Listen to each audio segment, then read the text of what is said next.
Hey, my name's Josh Bempashot. In celebration of the Great Awakening and UFO disclosure, I've put something together that's really amazing that I think you're really going to like. Are you interested in conspiracies, ancient history, mythology, UFOs and aliens, psychedelics and magic? Then get ready to have your mind blown, because I've got some information for you that's never been presented before. We're going to take a trip around the world and take a look at all sorts of secret symbolism. The first episode is called Cave Art, but I should warn you, this is unlike anything you've ever seen before in your life. Because once you see it, you can't unsee it.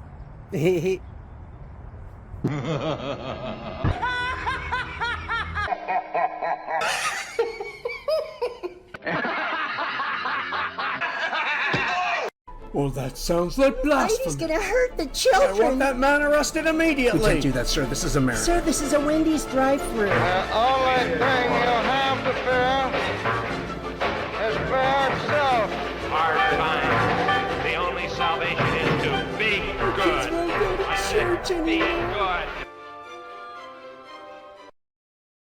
It's estimated that the first cave art appeared approximately 35 to 40,000 years ago. This is also the same time estimated for the emergence of Cro-Magnon man. New studies are emerging, linking the changes in radiation of the Earth's atmosphere to potential species manifestations and growth cycles. This could explain why there are giant gaps in the evolutionary chain, especially as it relates to modern humans. This is in contradistinction to the stoned ape theory that suggests man evolved in some Darwinian process that began with primates consuming mushrooms, figuring out mental processes, and ending up with modern man. The point I'm making here is that since we know Neanderthal man was hunting and cooking for the last 100 to 300,000 years, maybe it wasn't until Cro-Magnon man came along that humans were able to process the mushroom experience in a way that progressed humanity forward culturally and spiritually. We know that psilocin, the active ingredient in mushrooms, is one molecule off from DMT, and every plant and animal species has DMT in them. Maybe Neanderthal man was not capable of utilizing the functions within DMT that allows processing of information in a way that we can process it today, like dreaming, for example. In the ancient world, the people viewed the earth as feminine because it gave birth to all the species of plants, animals, and mankind. But the worship of the almighty god or goddess was related to the general appreciation of nature, which was not seen as male or female, but rather hermaphroditic. The reason for this was because the ancient people believed in matrilineal units of society, which we now call tribes, and collectively they consumed the magic mushroom, which allowed them direct access and communication with nature, i.e. god or goddess. The mushroom is a hermaphroditic birth, which is an ideal state of perfection in nature requiring no partner to reproduce. The mushroom was considered the holy sacrament worldwide in all cultures and societies from the most ancient times up until the modern day.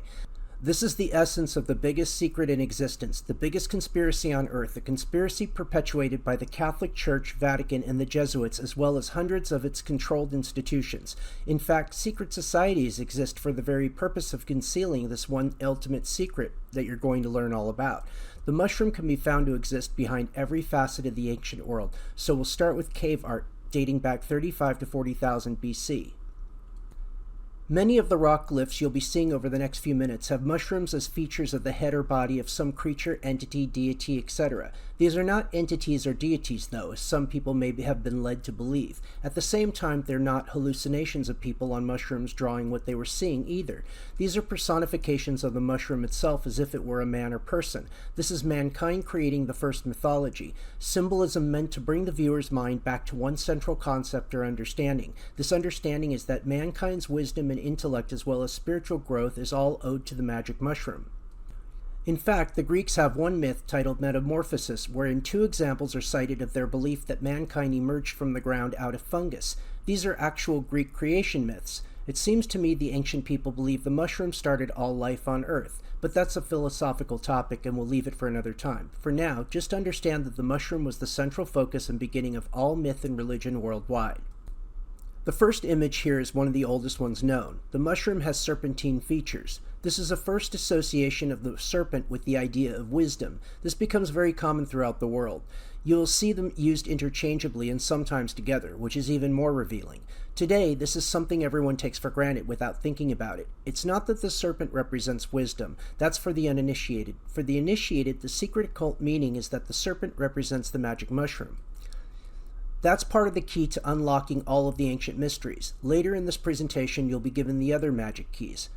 The next images we see are examples where the heads are mushrooms. Because of a recent interest in ancient alien theories, many people have come to the conclusion that these are ancient astronauts or space alien visitations. That's complete nonsense. There's nothing in the ancient world that alludes to any of that, only nature and all it encompasses, which includes the UFO as natural phenomena, which I'll get to in another presentation. The corona or halo you see around the head represents the gills or underside of the cap of the mushroom. This is where the spores drop from, and sometimes you can see them pictured on the ends of the lines, striations, leading up to the ridge of the cap. Later on, as the Patriarchy took over and images were displayed, it first became the symbol of enlightenment, then it became the blessed and holy halo. The evolution of the symbolism in mythology began to include the bird as well very early on. In fact, the two main goddesses of ancient Minoan Greece are the bird goddess and the serpent goddess, and the first mythologies we read about in Sumer and India involved battles between birds and serpents and eventually personified in later myth. Now I'm going to give you the second part of the key so you can unlock all the ancient mysteries by yourself. This is the most powerful secret knowledge that has ever been presented publicly. The bird goddess represents the cap of the mushroom, and the serpent goddess represents the stem. That's it. That's the most important information you'll need to understand the most serious secrets of the secret societies. This is the key to unlocking the mysteries and the occult symbolism behind much artwork. We'll be using these keys many times over the next presentations, and you'll begin to understand their importance. Equally important to keep in mind when viewing and deciphering these images for their secret symbolism is to watch for little details such as dots lining the ridge of the mushroom caps. Sometimes the dots reveal a lot about the truth of the image when you may not otherwise see a mushroom or the presence of spores at the end of the lines. These are common in cave art as well as Indian and Persian coins and frescoes. Sometimes in rock art, especially Native America, but also Saudi Arabia and Siberia, reveal what is often referred to as the thunderbird. This is simply the magic mushroom, but personified into the image of a bird. The thunder association comes from the fact that the ancient people believed thunder engendered the birth of the mushrooms. Therefore, thunder gods were a very important part of ancient mythology. Ultimately, we must realize that all mythology has four primal features on its exterior and one central core feature. The orbiting features are the four elements of earth, fire, air, and water. The central core element is the magic mushroom, which embodies all four primal elements and the fungal kingdom, being the highest up on the biological food chain. Here are a few more examples of mushroom rock art from around the world. In the following presentations, you'll see all sorts of variations of these themes on stelas, figurines, and ancient coins. All mythologies and religions worldwide can be traced back to these key concepts and symbols. Once you understand this, a whole new world of knowledge and understanding will open up before your very eyes. What's more, you'll start to see for yourself how the mushroom is the central core root of many conspiracy theories that may have previously eluded you as to their hidden meaning. There are many profiteers out there selling all sorts of misinformation and disinformation to the unsuspecting masses. While conspiracies like ancient aliens might seem interesting because it deals with things like the unknown, most of those theories are completely unreal. The information in these next presentations is not only believable, but completely down to earth and rational. Instead of relying on faith, I've relied on something that is almost lost and forgotten, the extremely important quality of mind called reason.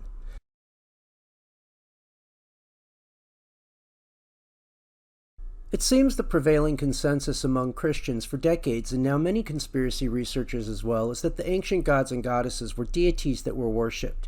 Many also believe, mostly because of Eric von Daniken and Zecharia Sitchin, that they were extraterrestrials that mated with humans and created humanity, and every country has their own creation story that's the same, and they all talk about aliens. Well, that's complete bullshit, and I'm going to set the record straight once and for all. First of all the ancient gods and goddesses, whether from Sumer, Greater Mesopotamia, India, Egypt, Greece, or Rome, were all representations of nature. The primary elements were their disguise for the uninitiated.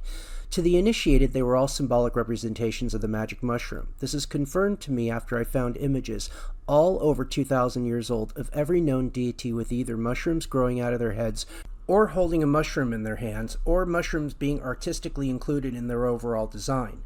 We'll start with Sumer, where we see images of Anu, the sky god, depicted in mushroom dress along with Ninhursag. These are some of the oldest representations, all of which come from scrolls.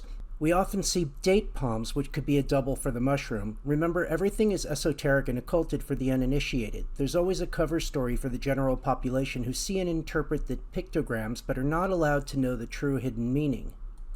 When we look at the images, it's one thing to interpret them based on what we see visually, but it's also important to compare the character depictions to their stories. In every case, we'll find the story actually talks about magic mushrooms, but it's also properly veiled. All of the main ancient myth stories from Sumer and Mesopotamia are covered in depth in ancient psychedelia.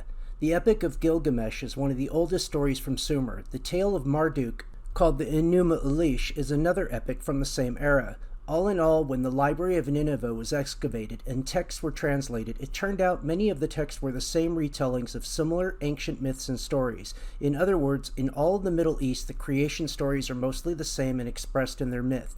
Adapa and the Great Wind, Atrahasis, the story of the flood with the original Noah, etc. When you study these texts seriously, you realize, like Sir James G. Fraser and Joseph Campbell, that all myth is centered around nature and the elements, not off-planet species. When you learn to decode the mythology, you realize it all revolves around one thing, the magic mushroom. Gilgamesh is a demigod. He is seeking to acquire immortality. Immortality is a key feature around myth because the mushroom causes one's ego to undergo a form of death and rebirth, otherwise known as being reborn. Understanding that death is transitory and not permanent, the devotee or disciple becomes aware that they indeed live forever through the spirit. For now, they're only in the flesh. Marduk slays Tiamat, the great dragon of the deep, a leviathan. After slaying Tiamat, he takes out the heart and holds it up as an offering to Shamash. This is symbolic of the slaying and harvesting of the mushroom. This is also a recurring theme in mushroom mythology and symbolism, as you'll discover in an upcoming presentation on ritual sacrifice, beheadings, and cannibalism. So much talk about the Anunnaki these days and the Nephilim. These are completely unrelated to each other, and most are ignorant of this. The Anunnaki were also called the Seven Sages or the Apkallu. They were supposed to have taught mankind the arts and sciences, raised up mankind intellectually. Symbolism for the mushroom, that's all. They are seen picking pine cones from the tree of life. Why? Because Amanita muscaria only grow in symbiotic relationship with conifers, pine trees, and oaks. The mushroom is the fruit of the tree of knowledge, another topic to be covered later. The basket they are holding is called a situla. It was a leather pouch originally carried by the shaman, which contained his collected urine. The Amanita muscaria metabolites stay active in the urine and can be recycled up to 5 times to reproduce the effects. Leaving Egypt aside for now, following the Sumerians and the Babylonians came the Hittites. Lots of Hittite imagery with mushrooms exist, compared to the scant imagery from Sumer. You have to keep in mind that the stories came first. Centuries or millennium later, they were depicted on stone scrolls or tablets, so sometimes the only images we have of, say, Gilgamesh were Assyrian Hittite several thousand years after the height of Sumer. Fortunately, though, we have the myth and stories to look at and compare. At this point, it's important to note we're dealing with 2 distinct kinds of mushrooms that get you high. One of them, the red-cap Amanita muscaria, and the other, the blue-stem psilocybin. Always keep these 2 important colors in mind, red and blue. Amanitas grow under pines and conifers only. Psilocybin grows in all kinds of climates and conditions worldwide, but they're especially known for growing from bull or cow dung. This is the reason the bull and cow were held sacred in the earliest Indian times. It's also where we get the term holy cow or holy shit. Lots of imagery depict bulls in scenes where secret mushroom symbolism occurs. You'll often see the occulted mushroom somewhere in the vicinity of the bull, especially in places like Gobekli Tepe in India, which will be covered in the next episode. Very early on, there was a shift from matrilineal to patriarchal, and this is fully evident by the time we arrive at Sumer. All the deities are warlike, conquering, and masculine. This was not the case in Minoan Crete or in early India when the Rigveda was written. The men had broken off from the clan tribes and formed cattle herds and went nomadic, leading to the Indo-Aryan invasions throughout the Middle East. This is very prominent in the imagery on the wall engravings and stelas. This split led to a creation of kingship in Sumer. This male-led patriarchal kingship then created slavery and used slavery to mine gold and other precious minerals from the ground. The whole reason the Sumerians invented writing was because they lost their ability to recall from memory vast quantities of material. The Druidic bards were said to have memorized the equivalent of 3 or 4 Bibles worth of material. This is how the Rigveda was kept alive for thousands of years before being written down. On to the Nephilim, the giants, the fallen ones, the watchers. What were they? Well, there are 2 kinds of giants in the Bible, the fallen ones and the giants like David and Goliath, which I'll cover in a later chapter on fairy tales. The fallen ones, or the Nephilim, are the topic of our discussion here. In this entire presentation, I did my best to present everything based in fact, not speculation, but this I place more into the speculation folder for the time being. If the character of a worldwide mythos is the mushroom, then it makes perfect sense that the giants mentioned several times might just be the trees the Amanita muscaria grows in symbiosis with. I don't subscribe to the idea that the Devil's Towers are these trees, but now petrified. I don't know. I do know this. I've collected some interesting information for my ideas. The Anakites are associated with the Nephilim, who are also called the Rephaim. In Deuteronomy 2:19-20, we hear of the Ammonites living in the land of the Rephaim. This is where the sons of the Anakim dwelled. In Joshua 17:15, we learn that the land of the Rephaim was in the forests. Joshua said to them, "If you are a numerous people, go up to the forest and clear a place for yourself there in the land of the Perizzites and of the Rephaim, since the hill country of Ephraim is too narrow for you." In Genesis 14:5, we read that the kings defeated the Rephaim in Ashtaroth Karnaim. Asherahs were the trees that were worshipped, where the goddess temples were in the groves. This tells me the kings cut down all the giant trees with the axes. They were living among the sons of the Anakim. Where can we go up? Our brethren have made our hearts melt, saying, "The people are bigger and taller than we. The cities are large and fortified to heaven. And besides, we saw the sons of the Anakim there." Deuteronomy 1:28. Slaying them was compared to removing the fruit from a tree which has been felled. Yet it was I who destroyed the Amorite before them, though his height was like the height of cedars, and he was as strong as oaks. I even destroyed his fruit above and his root below. Amos 2:9. In Daniel 4, we read about the dream of Nebuchadnezzar. It reads as follows: "In the visions I saw while lying in bed, I looked, and there before me was a holy one, a messenger coming down from heaven. He called in a loud voice, 'Cut down the tree and trim off its branches, strip off its leaves and scatter its fruit. Let the animals flee from under it and the birds from its branches. But let the stump and its roots, bound with iron and bronze, remain in the ground, in the grass of the field.'" Now, the mountains like Devil's Tower could have been the inspiration for these kind of fables, but not the other way around. They would not be petrified if cut down just a few thousand years ago. But it seems very likely to me that the characters referred to as the Nephilim were the giants and the fallen ones, because the kings cut them all down with the axes.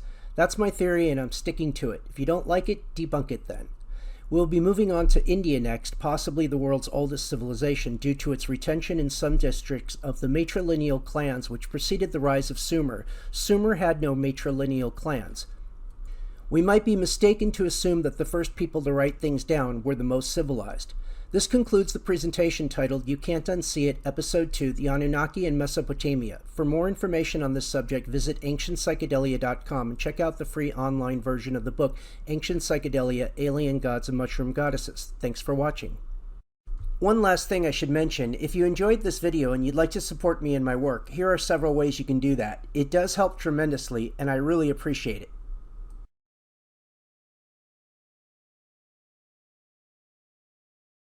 Both India and Asia are probably the best locations to witness examples of secret mushroom symbolism because they attempted to hide it the least. We'll get to Asia in an upcoming presentation, but for now, India sets the stage for what comes next. India is known for their cobras and serpent imagery, and if you know how to translate the mythology, you'll start to see the mushroom everywhere. The Rigveda is a collection of poems, or rather prayers, to the elementals to bring Soma for the worshippers to consume. Thanks to the work of Gordon Wasson, we know Soma was actually the magic mushroom. In Ancient Psychedelia, I went even further by extracting all the passages that applied to Soma directly and highlighting all the words from the same verses that reveal the mushroom is the main subject of the prayers. When tracing myth back to the beginning of everything, we find elements in the Rigveda of the names and characteristics of these elemental deities that become present in later Persian and Mesopotamian texts from Sumer and Babylonia.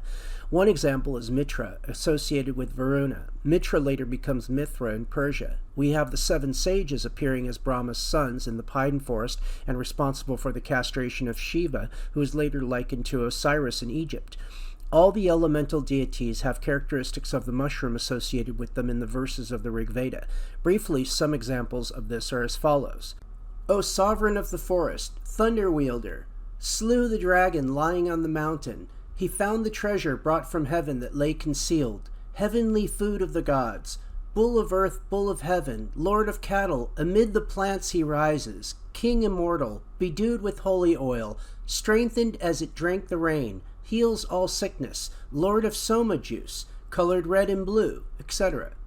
As I stated in the two earlier presentations, the serpent represents wisdom because of its association with the magic mushroom, and the bull also represents the mushroom because magic mushrooms often grow from cow or bull dung. We see both of these animals representing deities used in the Rigveda in the most simplest of terms with only basic characteristics. It's in the later texts that we find all sorts of fantastic attributes added that give more flavor to the myths. We can see only small changes in the Avesta, the primary text of the Zoroastrianism, which discuss the Haoma, the Persian version of Soma. We can see slightly more characteristics given to the deities. It's not until the Bhagavad Gita and the Upanishads that we see these deities become warlike heroes. This is the reason why I speculate in ancient psychedelia that India is a far older civilization than Sumer. All the Sumerian and Babylonian stories are just advances of the same elemental deities that started it in India that go back much further before the invention of writing. But now they are warlike and conquering. This is why I believe the patriarchy started in India later on with the Brahmins. These were the first priesthoods who consumed the mushroom and gave only their urine to drink to their followers, never telling them the source of the inspiration, leading the people to believe the guru was a holy man who should be followed and obeyed without question. The metabolites can be recycled in the urine up to 5 times, as mentioned earlier. The priests later moved out of India and started to conquer the world by creating kingship in places like Sumer. All the most common Indian deities are pictured here, like Indra, who is a god of thunder, just like Zeus and Thor. Indra was also referred to as the lord of cattle in the verses in the Rigveda. Shiva was identified with both Rudra and Agni. Rudra was a storm deity and Agni a fire deity. Shiva is attended by a bull named Nandi. Shiva is also known as the one-footed, another common theme of mushroom mythology, which includes deities like the Monopedes and Achilles in Greece. This represents the mushroom which takes up water from its single leg. Garuda is an eagle deity who's often pictured fighting serpents, a common theme in ancient mythology. Vishnu is a sacrificial deity who hides himself 3 feet deep below the dirt among the roots of the plants. Ganesh was a deity representing intellect and wisdom, but didn't come until much later in the history of India when deities took on supernatural characteristics. Krishna, a blue deity representing psilocybin, is another character who appeared later in India in the Bhagavad Gita and sometimes pictured holding up Mount Govardhana. The Rigveda also mentions a group of deities called Asvins. These are associated with the Maruts. It's my conclusion at this time the Maruts are wind elementals, which later became Mercury and Greece, the messengers. The Asvins are really interesting, however. They are described as luminous aerial vehicles, and they are prayed to bring the Soma. This will be covered in a later presentation on air elementals, sylphs, and UFOs. The oldest known coins in the world are from India around 600 BC. Early Greek coins started out around 400 BC. The oldest coins from India are called punchmark coins, and they contain images of bulls and mushrooms. Around 300 AD, during the Kushan Empire, they produced wonderful gold coins with Ashi, a goddess of fortune. She's also known as Lakshmi or Urdoksho, depending on the location of her adoration. She's holding the mushroom, her hands are sometimes made of mushrooms, and she was the original inspiration for our Statue of Liberty holding the Torch of Enlightenment. The mushroom represents liberty and revolution against authority. We also see images of just the mushroom along with spores around 1200 AD. Persian coins also depict strange mushroom headdresses and symbols of the fire altar for placing the sacraments before consumption. This may be where we get the idea of offering the first fruits of the harvest, which later become the firstborn son under the patriarchal Judeans.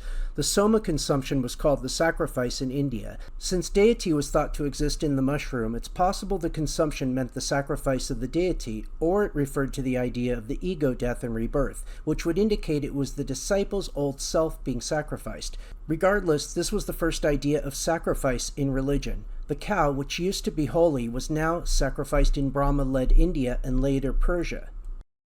All because the meaning of it was lost because the Hindu Brahmin priesthood hid the truth about the origin of the hide that came from their urine. The whole idea behind the origin of Mithra in Persia was the slaying of the bull.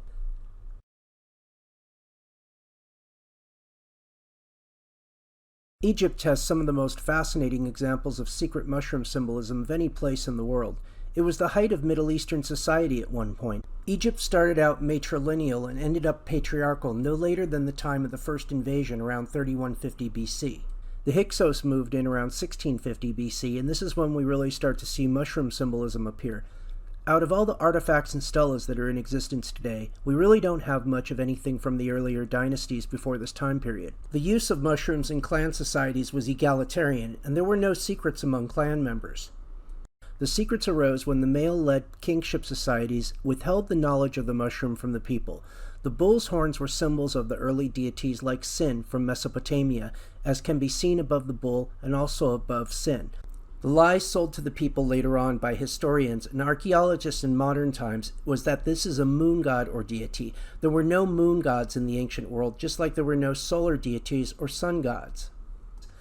They were all mushroom deities, originally in the tribal clan societies like the Minoan and early Mycenaeans from Greece, or the Celtic clans of Ireland and Scotland, which we will get into in upcoming presentations. When we see images of Khepri and hear the stories, what makes more sense, that a dung beetle is holding up the sun and rolls the sun across the sky, or the dung beetle is holding up dung, celebrating the magic mushroom? The trick they used on everyone in more modern times was saying that the ancient people associated the moon with the bull. This is total bullshit, again, meant to mislead. There is no evidence any ancient deity was ever associated with the sun or the moon until Egypt, that is. This is where the shift first began, and the priesthood created a strong distraction away from the mushroom by creating sun worship. The problem for them now is, we can put it all together, and we see lots of mushroom symbolism leaking through their sieve. Why is that? Because they hid the symbolism in artwork for the initiated priesthood. And now everyone who takes psychedelics is a potential priest able to decode their hidden messages. Planets and astrotheology were important as well in ancient times since Sumer and Babylon, but they didn't worship them in any way, and the planets held no association to any deities until the time of Rome, like Zeus associated with Jupiter, for example. The main symbols of Egypt, the Ankh, the Djed, and the Wasp scepter, are all symbols for life to the uninitiated. To the initiated, they're secretly symbols for the magic mushroom. They're always being depicted, held by Egyptian deities in interesting ways. The Ankh is either by itself, or part of a staff, or sometimes being fed to someone like food. The Djed pillar is combined with the Ankh or the Wasp scepter on many occasions, or it's a staff all by itself. In each of the examples, it's clear there's a connection between all three, and each of them is used in a way that conveys mushroom symbolism. What is the Eye of Horus we are also familiar with? Well, there's a sister symbol called the Wadjet that reveals more accurately the third eye symbolism is actually the magic mushroom, which opens up the third eye, or the ability to see things through the misty fabric of material reality. There is no process for opening up the third eye. It's an expression used to convey the idea of illumination that happens when someone takes psychedelic. Sometimes the symbolism is right in your face, but most of the time it's cleverly disguised and the headdresses are inside the bodies of the deities or characters in the artwork. The stories always support the mushroom narrative as well. For instance, we have Khnum at the potter's wheel creating the first human. Likewise, in Greece there are images of the creation of the first human that look very similar. Recall a previous presentation where I pointed out Greek metamorphosis creation story where the first human spawned up from fungus in the soil. And images of Isis, who not only represented at times Upper and Lower Egypt, but she was known at times as being a bird goddess as well as a serpent goddess. And recall how I stated earlier, the biggest secret to unraveling the occultism of the mushroom was understanding the bird represents the cap of the mushroom and the serpent the stem. Sometimes Isis has a bird sitting on top of a mushroom on her head. Egypt was a place where medicine, magic, mushrooms, and myth all combined together to create symbolism and imagery that today most of humanity still struggles to unravel. But once you understand how important mushrooms were to the priesthood, and you put together that with the fact that in Egypt priests were also doctors, it all starts to make sense how the mushroom was the most primary ingredient for many magic medicines. But it wasn't only mushrooms. The Egyptians had likely isolated DMT as well, most definitely used cannabis and cocaine, and really just about any plant medicine worthy of its uses in healing. Now we'll take a look at some of the other well-known Egyptian deities and the hidden symbolism found in their heads and bodies. There's Sekhmet in the form of a lion. She's the consort of Ptah. She was a patron of healers and physicians, and her priests were skilled doctors. Horus was referred to as the Bull of Heaven. Horus holds the wand of the sacred acacia, which is a popular source of DMT, only one molecule off from psilocin, the active ingredient in mushrooms. Hathor was a cow goddess. She's often seen with the common Egyptian headdress, which features its own version of the hidden symbolism, similar to the goddess of Arena shown at the Sphinx Gate, which also closely resembles depictions of King Tut. Images exist of Tahuti picking pine cones from the Tree of Life, similar to the Anunnaki. Tahuti was the Egyptian equivalent of the Sumerian seven sages in many ways. Osiris is the retelling of the story of Shiva, as mentioned earlier. At this point, he is a dying and resurrected vegetation god, slightly more removed from the mushroom in these Egyptian stories, but the imagery still reveals the older hidden truth. Osiris is a mushroom deity, along with all the rest of them, as we can clearly see. Sometimes his body appears dotted like an amanita mushroom. We have to wonder why the Egyptians always maintain this particular pose. Other figures of Egyptian mythology include Kneph, or Canubis, the first phoenix.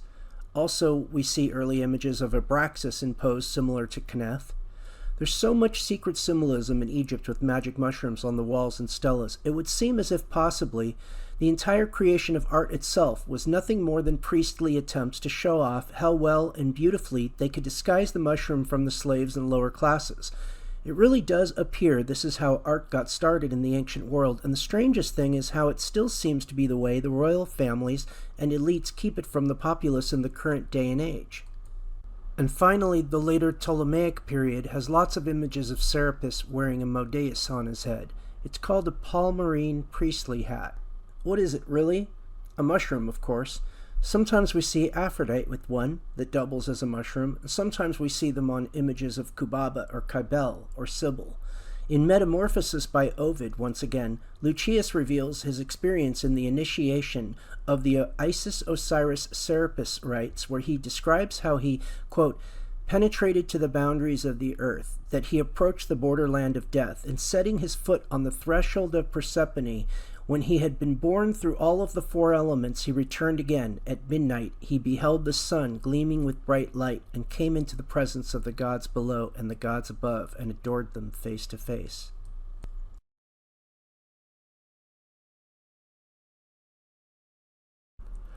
In ancient Greece, the Minoans, who existed between 2700 and 1600 BC, used symbols of the mushroom in the form we commonly recognize as an axe, but they were never known to have fighting implements, and cutting trees down in the ancient world was a forbidden act. Axes were not used in Minoan Crete, yet we see some of the earliest mushroom symbolism here. The next people to occupy the area, the Mycenaeans, begin their era around 1450 BC. It's believed the Mycenaeans were Egyptians who settled in Crete. This is likely the time when Greece went from being tribal and matrilineal based to patriarchal. This meant lineage was passed down on the mother's side of the family, not some idea of female rulership. The society was egalitarian. Very little evidence exists of this changeover, but we see hints of it in Greek mythology, where it is said the Greeks cut down all the large trees in the Levant in order to make great sailing ships that travel around the world and were used to kill off the tribal clan families that still use the mushroom, like the Amazons. We also see hints of this in the ancient laws of Ireland, which put a person to death if he was caught cutting down a single tree. What kind of society would brag about their conquest of all female-led tribes? Did the Amazons wage war against the Greek men from halfway across the world? Of course not. The romanticized version of Greek society is a total fabrication and lie. Men were allowed to gather and do whatever they liked. Women were restricted to go out at night. The original Greek sacrament was the magic mushroom, but later on it was turned into grapes in order to cover up the original meaning. Dionysus went from being a mushroom deity to being a grape and wine deity, and that's when we see the qualities of Bacchus become the god of wine and revelry. Greece is known for the mysteries of Orpheus. Orpheus was a later version of Mithra. He wears the same Phrygian cap of liberty originating from Phrygia, a kingdom in the west-central part of Anatolia. This is also the same character as Attis of Phrygia, who is castrated and who is a later representation of Osiris in Egypt and the earlier Shiva in India. The mysteries of Orpheus later became the Eleusinian mysteries, featuring Persephone and Demeter. For the uninitiated, wine was the holy sacrament, and wine consumption was common in Greek society. But for the initiated, the mushroom was the true holy sacrament, and every year, new members of the public were allowed initiation. It doesn't seem the secret was so religiously guarded like it was in Egypt, where slavery was an integral part of society.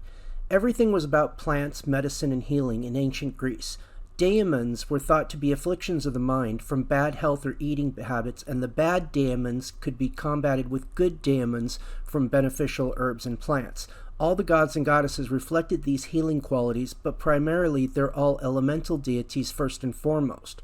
The story of Prometheus stealing fire from the gods and giving it to man is the idea of giving the food of the gods, the mushroom, to man for inspiration and wisdom so that he may be like the gods, similar to the story of Adam and Eve who ate the apple, which I'll get into in the next presentation. As mentioned in previous presentations, Prometheus is shown creating the first man, just like the earlier Khnum, with imagery of the potter's wheel, while Ovid's Metamorphosis tells the story of mankind being brought up from the fungus in the ground. Zeus is a thunder god, like Indra, Baal, Teshub, Yahweh, and Thor. His weapon is the thunderbolt, called the Vajra in India. These were turned into arrows later on, as we can see in the shift over the years from ancient Greece to Roman coins. The eagle, as a bird, represents the mushroom cap and carries the thunderbolt, later changed to arrows. It's commonly said that Hecate was a triple moon goddess. That's ridiculous. The moon had no place in Greece. Hecate was a triple mushroom goddess, as can clearly be seen in the images of ancient artifacts. She was a giver of visions, and being triple-headed, she is like many two-headed deities like the Dioscuri, or Castor and Pollux, two mushrooms growing up from the ground together, who are associated with the cornucopia, or horn of plenty, the origin of which is the bull's horn. The mushroom was replaced with a fruit basket, but the origin of which was likely the goddess of plenty, covered in the previous presentation, or Doksho, Ashi, or Lakshmi. Mushrooms are occulted in the face of Hercules, who carries a bat made of oak, a pine, to hit the ground and cause thunder, which was believed by the ancient people to engender the growth of mushrooms. Glaucus is described by Ovid in Metamorphosis as a sea god turned immortal upon consuming a magical herb and was given the gift of prophecy. Glaucus fell in love with a sea nymph named Scylla, who closely resembles images of Abraxas, the Typhon, Vyala, Laksha, Shilanagig, Melusina, and even some images of Medusa. Perseus and Medusa are mushroom deities or characters as well. Aphrodite was a water deity and was born from the foam of the ocean in an oyster shell. She was a lady of the pearls. Pearls may be likened to the egg, perhaps the world egg. When you take the wind messenger deity Hermes and cross him with Aphrodite, you get the word hermaphrodite, which is a virgin birth, just like the mushroom. Hermes was a wind deity who carried spores across the fields for rebirth. This was most likely the original harvest festival because mushrooms can be harvested without learning to grow food first. Cultivation of crops came much later than mushroom foraging. Centaurs and Cyclops also come from Greek mythological lore. Both of these directly relate to the magic mushroom. Both have a single eye in the middle of their forehead. Chiron, who is the eldest and wisest centaur, was the son of Cronus and half-brother of Zeus. He taught Achilles and Asclepius the art of healing. He was a keeper of plant and shamanic wisdom. Chiron himself had been taught by Apollo and Artemis in the art of archery. His name is connected with the word surgeon or doctor. Sisyphus rolls a dung ball up a hill. Atlas holds up the dung ball above his head. All of this is mushroom symbolism, nothing more. One of the most interesting things we see in mushroom symbolism is the influence of the mushroom had on all sorts of tools, objects, and even clothing we take for granted today. For instance, where did the idea of a hat come from? Early images from coins tell us both the hat and helmet were related, and also the shape of coins and the ridging we see along the edges may have come from mushroom caps. How about the umbrella or parasol? Isn't that something we see in nature when frogs and insects take cover under the mushroom cap to keep away from the rain? Or what about axes? The axe became a weapon, but it's also used to cut down trees. In the earliest times, the axe represented God, and the letter X is one of its symbols. Trees were forbidden to be cut down in ancient times. Or anchors. Greek coins reveal anchors as important symbols, but is it really secret mushroom symbolism? Or hammers. We see the god Hephaestus forges the weapons of Achilles with a hammer. This is reminiscent of Hercules and his bat. Thunder is often associated with volcanoes, and Hephaestus in Rome is Vulcan, the volcano god or deity. What about the wheel? In Hindu and Buddhism, there is the wheel of life. Wheels are often depicted similar to mushrooms in ancient sculpture design. The mushroom cap does look like a wheel. Isn't it possible the entire idea of the wheel we owe to the mushroom as well? These were the original arrows in cave art, sometimes fashioned as mushrooms. Arrows, swords, and spears sometimes carry these associations on coinage and even on stelas on the ancient thunder deities like Teshub from the Hurrian pantheon.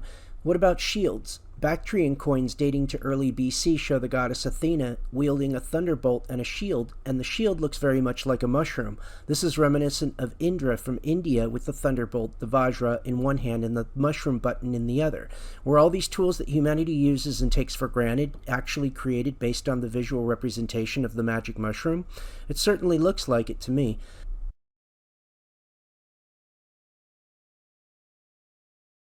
Early Rome was centered around the Etruscans, who were very similar to their neighbors in Greece. Much of what was covered in the presentation on Greece applies to the same time period in Rome. Etruscan art doesn't seem to make any more of a serious effort to occult the magic mushroom from the public view. Popular art includes parasols on stone stelas and artistic frescoes. The Roman headdress is straight out of the mushroom design school of fashion. We also see Roman versions of Greek deities expressed in even more patriarchal ways by promoting ideas of phallicism, which further occult the original meaning of the mushroom symbolism. Priapus was a vegetation deity similar to Dionysus and Bacchus, but now in Rome he had his own cult of followers and was celebrated for his constant erection. When we hear the term phallic worship in the ancient world, for the most part, other than the gay antics of the Greeks and Romans, it was really just a cover for the use of mushrooms. It's well known that Rome invaded Jerusalem in 70 AD, but the reason for this is not so well known. Rome raided Jerusalem for being a drug house. Jewish people were using cannabis, mushrooms, and opiates, and may have even perfected the use of rye grains to harvest LSD. Bethlehem was called the House of Bread for a reason. Coins from this era show that all of these plant medicines were in use, and many times they were featured with the sacred drinking cup, the cantharos. Rome had to deal with a number of different religious sects. They had groves dedicated to gods and goddesses, altars, and areas for the people to appreciate nature. The lands were filled with healing temples of all kinds. When Christianity first sprang forth, it was just like all these other nature religions, but we'll get to that in the next presentation.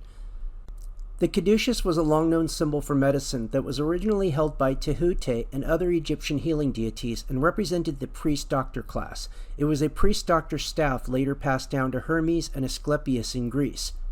There are a pair of wings on top representing the bird and a snake coil around it. Once again, bird and serpent symbolism combined together. Some of the earliest Greek versions actually reveal the mushroom. The caduceus secretly represents the magic mushroom, king of all kingdoms, and the primary healing medicine for all mankind.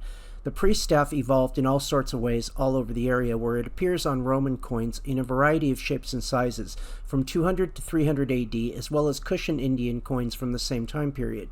The staff was a symbol of not only medicine, but power as well. Some of the coin depictions around 400 to 450 AD are really odd. Later Byzantine-era coins show the staff becoming part of the Christian iconography. Here it became a crozier and shared qualities with the shepherd's staff, but still some of them reveal the hidden symbolism of the bird and serpent together. A recurring theme on Roman coins are angels offering halos with serpent symbolism attached. As previously discussed, the halo represents enlightenment through the use of mushrooms or psychedelics, the serpent representing the magic mushroom.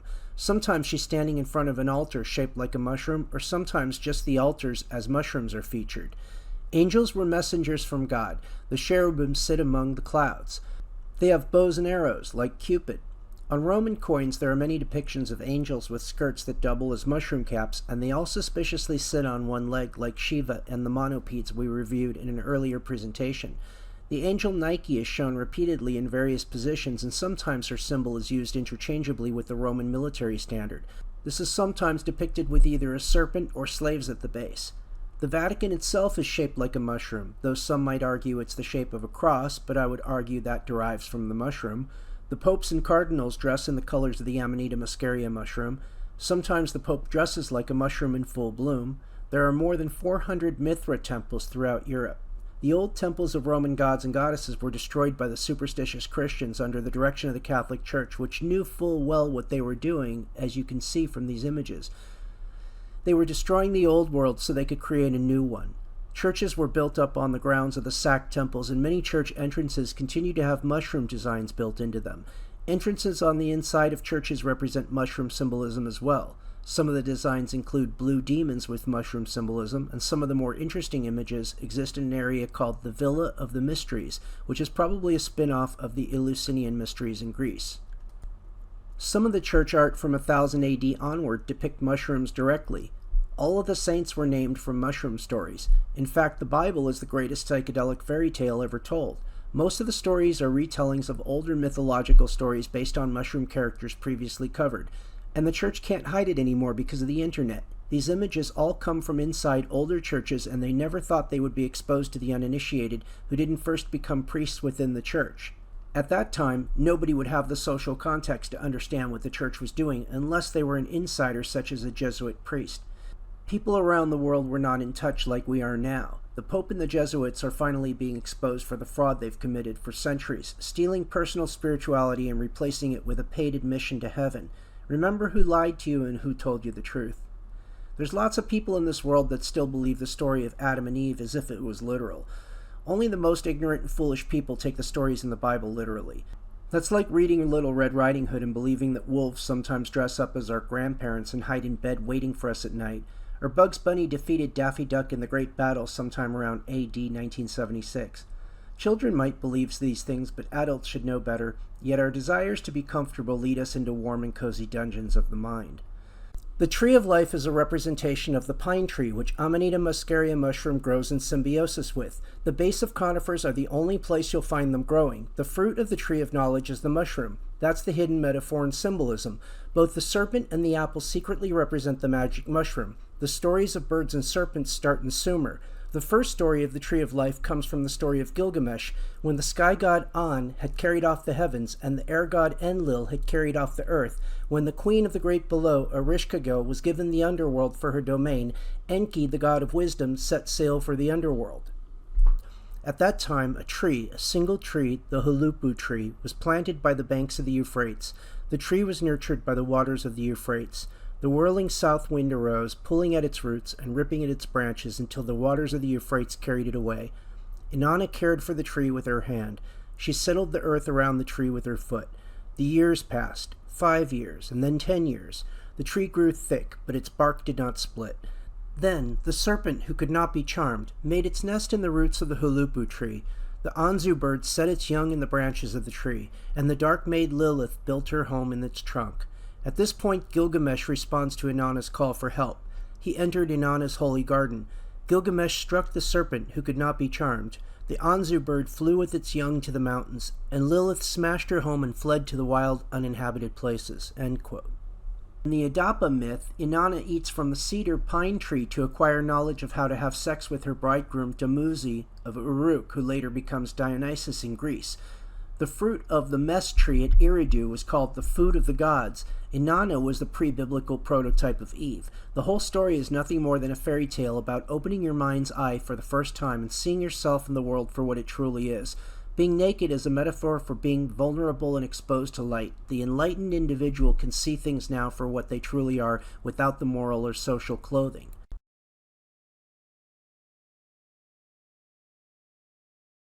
The story of Jesus Christ arose from the desire of a sect of people in Rome to create a figurehead that represented the mushroom in allegory only. It was common for sages and seers who used mind-altering drugs like the mushroom to write down their ideas in the forms of poetry that expressed the wonders of the sacrament.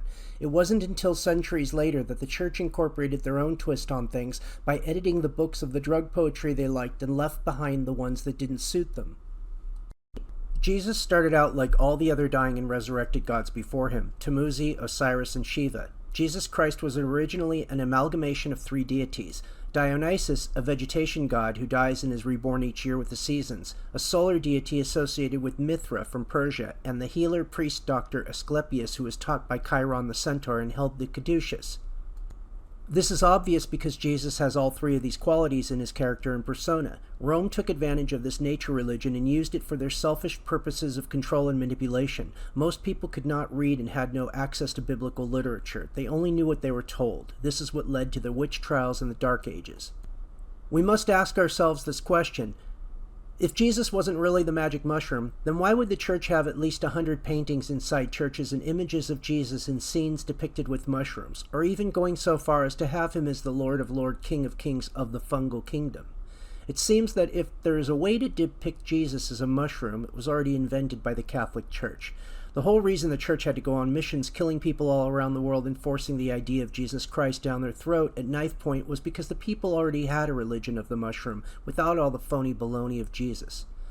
The Catholic Church is all about conquest and world domination through mind control, and Jesus Christ is their ultimate weapon. People believe in Jesus without knowing anything about him. The history books from that period leave him out entirely because he was a fictional character that didn't exist until Rome decided he did. In order to understand Jesus, we have to understand manna from heaven, the food of the Israelites in the desert. In Isaiah, we read about the bread of adversary and the water of affliction. Although the Lord gives you the bread of adversary and the water of affliction, your teachers will be hidden no more. With your own eyes you will see them. In Exodus, we read about the Lord providing the bread of heaven to the Israelites in the desert. Then the Lord said to Moses, I will rain down bread from heaven for you. The people are out to go out each day and gather enough for the day. In this way I will test them and see whether they will follow my instructions. Exodus 16:4. Then we read about dew and the flakes left on the ground in the morning. That evening quail came and covered the camp, and in the morning there was a layer of dew around the camp. When the dew was gone, thin flakes like frost on the ground appeared on the desert floor. Next, Moses warned them not to keep any of it until morning, and to use it all in the evening. Then Moses said to them, no one is to keep any of it until morning. However, some of them paid no attention to Moses. They kept part of it until morning, but it was full of maggots and began to smell. In his work, On the Cherubim, Philo, who lived from 20 BC to 50 AD, discusses the mysteries and the importance of not revealing them to the profane. But that we may describe the conception and the parturition of virtues, let the superstitious either stop their ears or else let them depart, for we are about to teach those initiated persons, those who are worthy of knowledge of the most sacred mysteries, the whole nature of such divine and secret ordinances. Philo also speaks of manna as the food of wisdom. Jesus said to them, very truly I tell you, unless you eat the flesh of the Son of Man and drink his blood, you have no life in you. Whoever eats my flesh and drinks my blood has eternal life, and I will raise them up unto the last day. For my flesh is real food, and my blood is real drink. Whoever eats my flesh and drinks my blood remains in me, and I in them. Just as the living Father sent me, and I live because of the Father, so the one who feeds on me will live because of me. This is the bread that came down from heaven. Your ancestors ate manna and died, but whoever feeds on this bread will live forever. This is the story of immortality once again. The mushroom and the psychedelic experience cause the initiate to experience a form of death which allows them to know that their spirit truly lives forever. The whole idea that you would eat the flesh of Jesus and drink his blood, and this is represented by the Eucharist in the Christian religion, is literally the sacrifice of eating the magic mushroom. It's the same as what occurred in the Rigveda and the Soma sacrifice. The fact that Christians glorify the sacrifice of Jesus and the head of John the Baptist should really tell you something. The church is telling you the truth about child and human sacrifice, and it's all about the virgin birth of the mushroom, the Virgin Mary, and the harvesting or beheading of the mushroom. This is a recurring theme in medieval church art, and sometimes it's really revealing what the true intentions of the allegories or metaphors. Remember, we wouldn't be seeing images like this if there was no connection here. I can't make all this stuff up by myself. Another story besides the crucifixion of Jesus and the beheading of John the Baptist and serving of his head on a platter is the story of Judith beheading Holofernes, was told in the book of Judith. There's several examples of secret mushroom symbolism in church depictions of this story as well. When the Greeks and Romans traveled the world conquering mushroom-consuming tribal clans, the stories they always sold back home to the people were that the uncivilized barbarians sacrificed their children to the gods like Moloch and Baal. They eat their children too.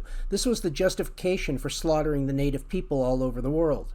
This started with the Greeks decimated the Amazons, the Romans decimating the Druids, and then the Catholic Spaniards decimating the Aztecs and the Mayans. In every example, the native people were known to consume the magic mushroom as a fact, and we have no real evidence that they ever sacrificed people. But this is exactly the lie the Catholic Church sold to the world, while the whole time they knew exactly what they were doing, that sacrifice was secret mushroom consumption symbolism. The Virgin Mary is based on the mushroom's virgin birth. A hermaphroditic species is said to be born from a virgin. That's what virgin birth is. Sacrificing virgins means eating mushrooms. There's nothing real when it comes to virgin sacrifice. It's mushroom mythology. The church lied once again. What else did they lie about? How about the devil? Is there really a devil if there's no Jesus? The devil was invented in Zoroastrianism in Persia in the text called the Zendavesta. The forces of good were pitted against the forces of darkness. Over time, Ahura Mazda represented qualities including good mind, righteous order, divine plenty, devotion, perfect sovereignty, and wholeness, were pitted against Angra Mainyu, who represented evil mind, false appearance, cowardice, hypocrisy, misery, and extinction. There was no devil before this time period of 2200 to 2000 BC. The books of the Old Testament were compiled approximately 500 years later. So what was the devil then? It was the negative side of the human psyche that was pitted in mortal combat with the goodness inside oneself. The devil only exists in the mind. The church knows this but scares the shit out of people with superstition and ignorance in order to control them and make them obey the church. Moses had bull horns, and so does the devil. They are bull horns because the mushroom grows up from bull dung. The idea of hell comes from the location of the mushroom's birth, underground, in the soil, where it's dark and dreary. Religion is nothing more than a bunch of bullshit. The devil's horns represent the mushroom, and this can be proven when one is shown all the imagery of the devil that exists in medieval church manuscripts. If the church really took Jesus or the devil seriously, would they ever allow these kinds of images to exist, which reveal the secret symbolism of the magic mushroom? Would entrances to the underworld be flanked with hidden mushrooms if hell were a real place feared by church ministers? Basically, the devil is the demons or mental illnesses accumulated from improper thinking about oneself and the world around them, mismanagement of thoughts and emotions that lead to mental breakdowns and aberrant behavior, unbalanced mental images and ideas that result from not dealing with the shadow self. This is called by many practitioners shadow work, or taking full responsibilities, which means no longer blaming others for the problems in your life. The church wants to lay blame on every other person or entity, God or the devil, outside yourself, so you never have to confront your own truths. It's ghosts or demons behind everything, or interdimensional entities, or whatever they come up with next. That's the disempowering trick to rob you of your soul and mental capacity to think critically and deal with life constructively. What I'm talking about is self-empowerment and taking your power back. This concludes the presentation titled You Can't Unsee It, Episode 7, Jesus Christ, the Virgin, the Devil, and Hades. For more information on the subject, visit ancientpsychedelia.com and check out the free online version of the book, Ancient Psychedelia, Alien Gods and Mushroom Goddesses. Thanks for watching. One last thing I should mention, if you enjoyed this video and you'd like to support me in my work, here are several ways you can do that. It does help tremendously, and I really appreciate it.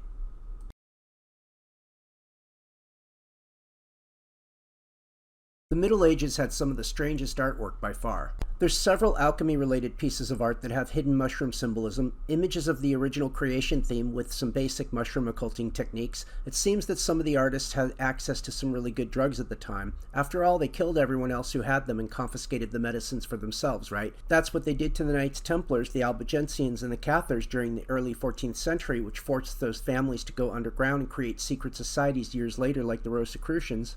The Middle Ages, or the medieval period, was filled with glamorous fairy tales and marvelous creatures like the serpent fairy Melusine from the 14th century. It's a story that revolves around a common fairy tale theme of a king's greatest fears of not having a living male heir to pass the kingship down to.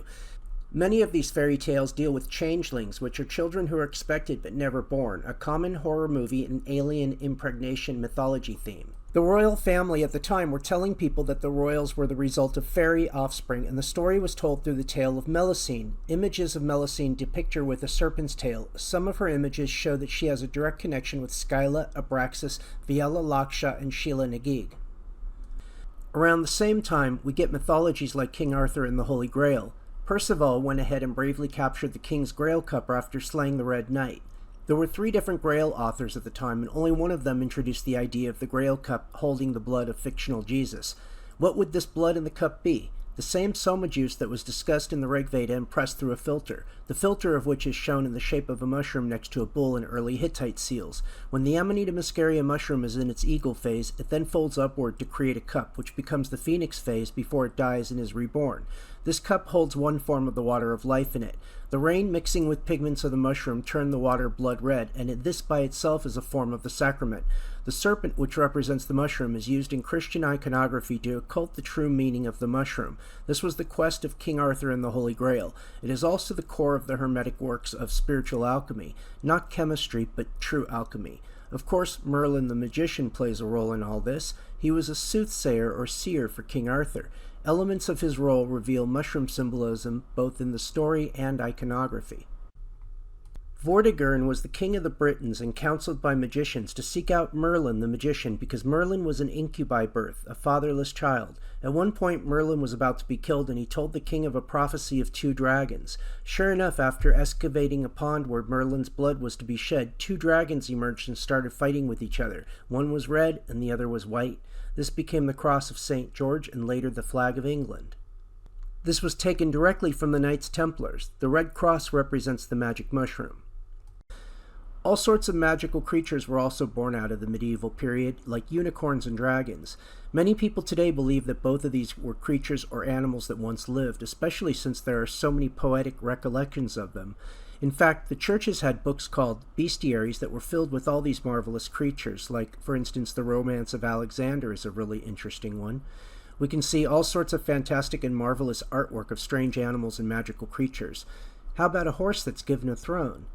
There's a whole cookbook on how to cook your unicorn. There was a vegetable lamb of Tartary. How odd. All of these creatures are just manifestations of the mushroom, taking over the creative mind of religious people who knew how to create mythology.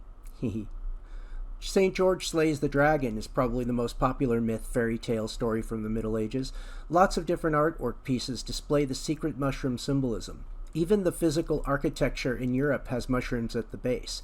For all those who still believe dragons were real, I have a big disappointment for you.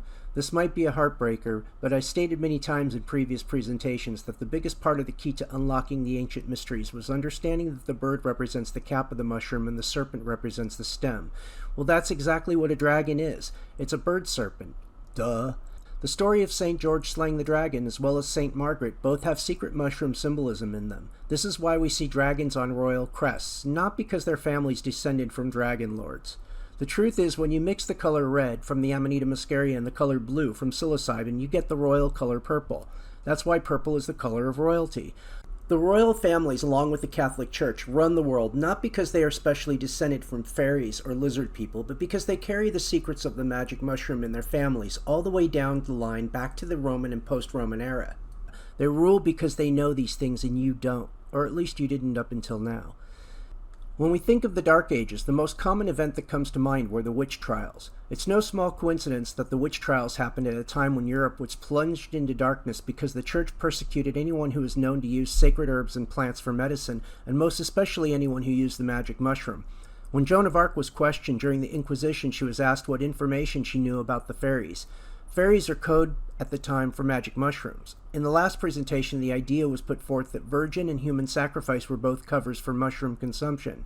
Allegories or metaphors. Didn't we learn as kids that witches boil children in their cauldrons to make soup so they can eat them? Isn't that the whole point of the story of Hansel and Gretel, the fairy tale filled with mushroom symbolism? How many people were killed by the Catholic Church over this persecution of plants, medicine men and women, ultimately seers, visionaries, and shaman? We don't know the exact figure, but it's estimated in the millions over a century or so. So then, why did the Catholic Church and their Christian followers commit these murderous acts?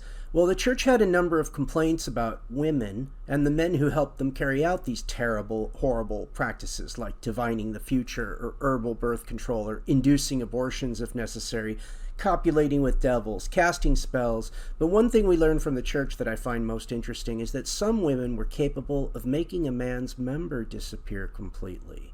Do you believe witches can do that? Well, if you believe it, it just might be true. My whole life I've been a student of the occult mysteries. I got started at 10 when I decided to test my psychic skills. It was one of the freakiest things that ever happened to me in my life, and I've been through some major weirdness, let me tell you. A year later, I was playing with Ouija boards and communicating with the dead, or so I believed at the time. My next-door neighbor was my best friend, and his family was from New Orleans, good southern black folks. My friend's mom used to tell us that she knew about voodoo, and this was all in our minds. This was when I was explaining to her that my ghost friend was throwing shit around the house on my request, and my best friend, her son, was there witnessing it with me and my mom. It's an understatement to say I've seen weird shit. It's the story of my life. I can say with very strong confidence that many people in this world are viewing things incorrectly when it comes to black magic and summoning demons. We've seen and learned how the ancient people never worshipped deities that they would ever feel compelled to sacrifice to begin with. They were not harsh, judgmental, and punishing patriarchal kings disguised as gods, remember? The scenes of sacrifice were scenes of mushroom consumption. Hollywood knows this. Just start to pay more attention and you'll see what I mean. There was never talk of these these things in the ancient times, only as superstition, not any kind of art form. The grimoires and rituals are part of a show, the stage props. The real dark magic does not go on in black mass ceremonies. It goes on through a process specially developed by Hollywood, through a psyop. Children are kidnapped and tortured and raped for fun, then disposed of. I'm sure they are not sacrificed to any deities. The people who portray themselves as Satanists that are educated know it's all a show. Kids that see these things don't know the difference from a kid's magic show. They are young and naive and report back what they believe they've been through or witnessed. Children are suffering in this world and being subjected to horrible shit, but it doesn't make it any better that the people believe it's due to the influence of the bugs from planet Klendathu. We cannot communicate with deities from beyond this world. We can believe we can, and whatever we believe becomes true to a lesser or greater degree. True magicians study nature and learn from nature how energy flows. Black magic is all about using one key element, deception. Hollywood deceives you into believing black magic is conducted over pentagrams at satanic masses. Black magic is what Hollywood does, and they're the best at it by far. Those are the dark arts. Study magic and you'll see. If anyone in this world is sacrificing kids to some deity, they do it not because they're communicating with anyone, but because they're mentally disabled to begin with. The superstitious beliefs are detracting from getting the kidnapped and trafficked children the help they really need. Don't forget, it was the church who took in all the orphan children from all the male and female herbalists they murdered and made all those children slaves to the clergy with no other option. The darkest, most evil organization in the world, along with the Jesuits, along with the British royal family, Saxe Coburg and Gotha, and Hollywood. The Zionist Jews play a role, but it's minor compared to the role played by the Vatican and British intelligence for the crown.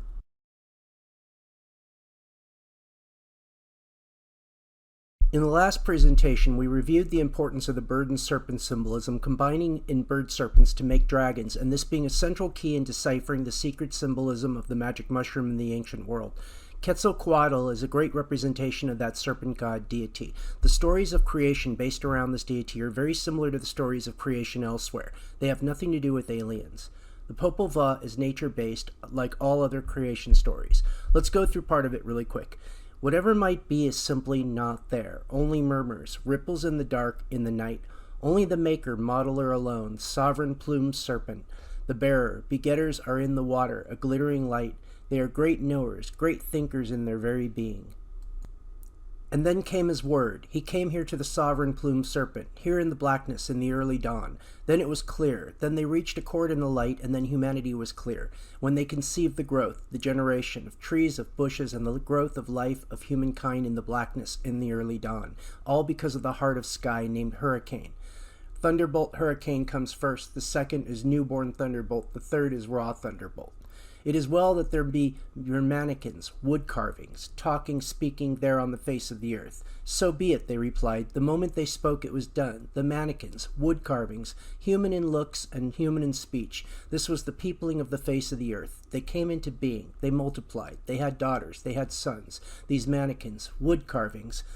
Notice it doesn't say anything about aliens mating with humans, not even remotely. Hurricane is the Mayan deity of wind, storm, and fire, and one of the chief deities who restored humanity to the earth after the Great Deluge. One of his epithets is the heart of the sky. His name means one-legged, just like Shiva and just like the angels covered in the presentation on Rome, and just like the monopetes from both Greek and 16th century lore.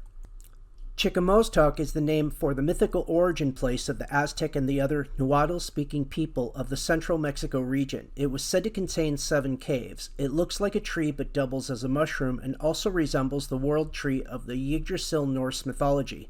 The word for America, Amaruca, means the land of the plumed serpent. Why? Because mushrooms grew all over the place. World voyagers such as Marco Polo talked about this in their diaries, except they referred to them as dragons. Apparently, some of the sailors and adventurers had a hobby of collecting prize dragons to compare with each other from their voyages abroad. Diego Duran, a Dominican friar, became famous for publishing accounts in his book, The Histories of the Indies of New Spain. In 1562, Friar Diego de Landa was convinced the native people were back to practicing their old sacrificial rites of consuming the mushroom instead of praying to Jesus for salvation, so he tortured the heretics and burned their entire library and collection of sacred texts and documents, their Maya hieroglyphic books. By the middle of the 16th century, Friar Bernardino de Sahugan worked closely with Central American nobles and recompiled histories of their rituals, language, and culture. In 1760, the priesthood incorporated questions into a religious manual that equated eating peyote with cannibalism. This is where we get the ideas of Aztecs and Mayans doing unspeakable things. This is where we get the ideas of human sacrifice from. Did you know there's not a single book that exists that cites actual evidence of ritual sacrifice of children or humans among native people anywhere in the world? Every citation leads the researcher to a dead end and eventually to mushroom consumption within that tribe or clan as the focus of their religious and spiritual worship. Once a person realizes that all the deities were nature deities and that even to the ancient people they represented the four elements and there were no overpowering human-like god personas out there in the void, judging and watching over us, it seems really silly to imagine that the ancient people thought they needed to sacrifice their children or anyone in the tribe to these deities of nature. That's all religious bullshit that was used to exterminate the people and rid the world of the knowledge of the mushroom consumption among native people. One of the things that made it easier for the Vatican priesthood to say that there was human sacrifice going on was the fact that Mexican art already portrayed this as a part of the culture. Headhunters, people who go out and harvest the mushrooms for the tribe. They were personifying all of this as part of their own mythology, no different than the Christians did.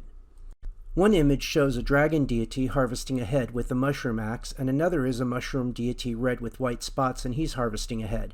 It's all symbolism, but the true initiate understands the hidden meaning. The Mexican people also called the mushrooms affectionately the little children, so eating the little children, the flesh of the gods, was not really inconceivable. And lastly, we might do well to compare the Greek mythology of Prometheus, whose punishment for stealing fire from the gods to give to mankind, i.e. the mushroom, was being tied to a stone and having a vulture come and peck out his heart night after night. What's that all about? A scene from the Madrid Codex depicts the Lord of the Underworld offering up a mushroom. Another shows the devil dancing on top of a mushroom. If you know how to read symbols and understand their meaning, everything in ancient history makes a lot more sense. The Vatican and Jesuit-led Spaniards killed off entire nations of people in the areas. They killed off anyone who didn't convert to Christianity. Isn't that a great way to recruit people for your new globalist one-world religion? Join us or we'll kill you and your family?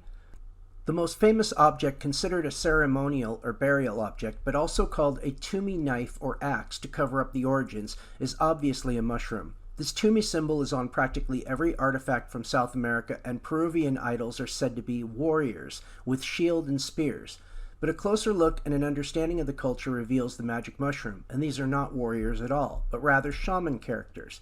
Why did they lie to us and tell us they are warriors? Because they want us to believe they were savages before Christ came along. That's why, with no spirituality or positive purpose to offer the world. Tupac Amaru was the last tribal leader of the Incas. Tupac means royal, and Amaru means serpent. Tupac was murdered by the Spanish conquistadors in Peru in 1572 in a months-long pursuit following the Spanish-Roman conquest of the civilization. In Central America, the Jain Mayan figurines are especially interesting and artistic to say the least. Many of the artists didn't go through much trouble to hide the symbolism. Mushrooms appear on their ears, on the headdress, and even as a shield. But it's not a shield, it's a giant mushroom cap. This is likely where we get the original idea for earrings as well. Mushroom decorations on the body. What's strange to notice is the earring design is eerily similar to Indian, Jain, Buddhist earring mushroom designs. It seems Nepal and America were connected in ways. The shaman's hat during the Jain period also looks identical to the Kushan-era Indian shaman's hat. Now we know where the idea of the wizard and witch's hat comes from as well. Is this a spaceman flying a spaceship, or is it really a man with the mushroom above him? Have a look for yourself and draw your own conclusions. It looks like a man with the mushroom above him, and he doesn't look like he's operating it. The image in front of his nose indicates a snuff pipe for cajoba beans, which would be like DMT. In northern Mexico, lots of figurines exist of shaman holding mushrooms, and the images don't leave much to the imagination, where the only thing the historians can say, which they do indeed, is that they're carrying umbrellas. Because, you know, umbrellas were such an important religious symbol, right? The most interesting to me by far are the ones where the bird serpent dragon deity is holding out mushrooms, as if to say, I've got something very special for you. It's a gift from the gods. Here, have some. They're fun, and good for eating, too. The veil on the headdress is the mushroom cap. There are dots or bumps like scabs on the head as well. There are caps on the arms and legs. This is classic mushroom symbolism. Now, the fear-mongering religious and superstitious Christians will tell you these are reptilian gods. Well, that's a topic for the last presentation, so stay tuned.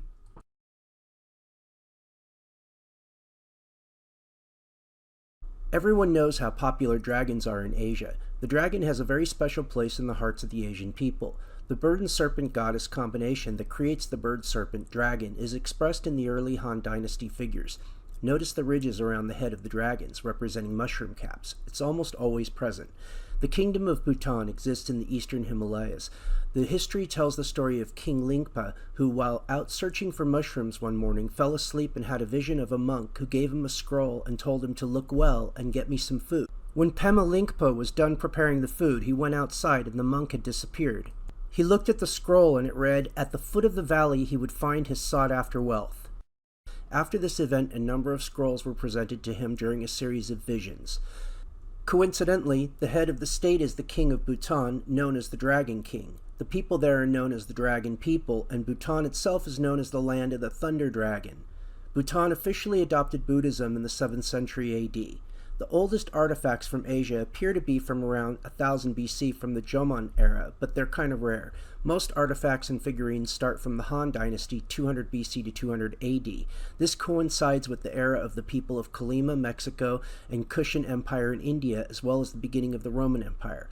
The figurines from the Han Dynasty also use the arms to create the mushroom caps similar to the Egyptian mushroom pose. There's wall art that depicts the Guardian of Midnight holding two mushrooms that double as staffs.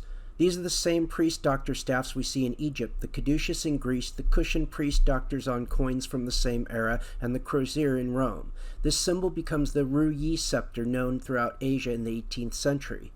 Buddhism didn't really take off until the 7th century, the same time as the beginning of Islam and the era of Muhammad. Both the Buddha and Muhammad are imaginary, fictional characters that never existed. There were never any figureheads of religion until the religious cults started in America, like the Mormon Church, the Jehovah's Witnesses, Jim Jones, and Heaven's Gate. Oh boy, is that last one a doozy. The UFO cults. The story of the Buddha is one that revolves around mushrooms, and if anyone in the religion can't see this, they need to get a pair of glasses or maybe corrective eye surgery. The mushroom dominates all the Buddhist iconography. The Buddha was supposed to have obtained his enlightenment under a Bodhi tree around 500 BC. Based on all the previous mushroom history of the world, I would say he was a little bit late to the party. Every depiction of the Bodhi tree is obviously a mushroom. The designers of this era made little to no effort to disguise this for the uninitiated like we see in other occultings of the mushroom, such as the wheel, the hat, the shield, or the spear.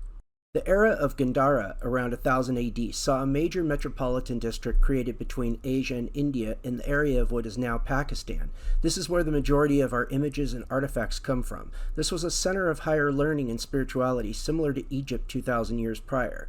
There's a wheel of the law, which appears all over the place. This is obviously a mushroom cap. It's depicted in several ways, but always reveals mushroom symbolism. Sometimes it's part of a stupa, which can also appear in different variations as well. Then we have the stupa by itself, which is just a stack of mushrooms on top of each other. Entire buildings are built this way, even in Japantown, San Francisco.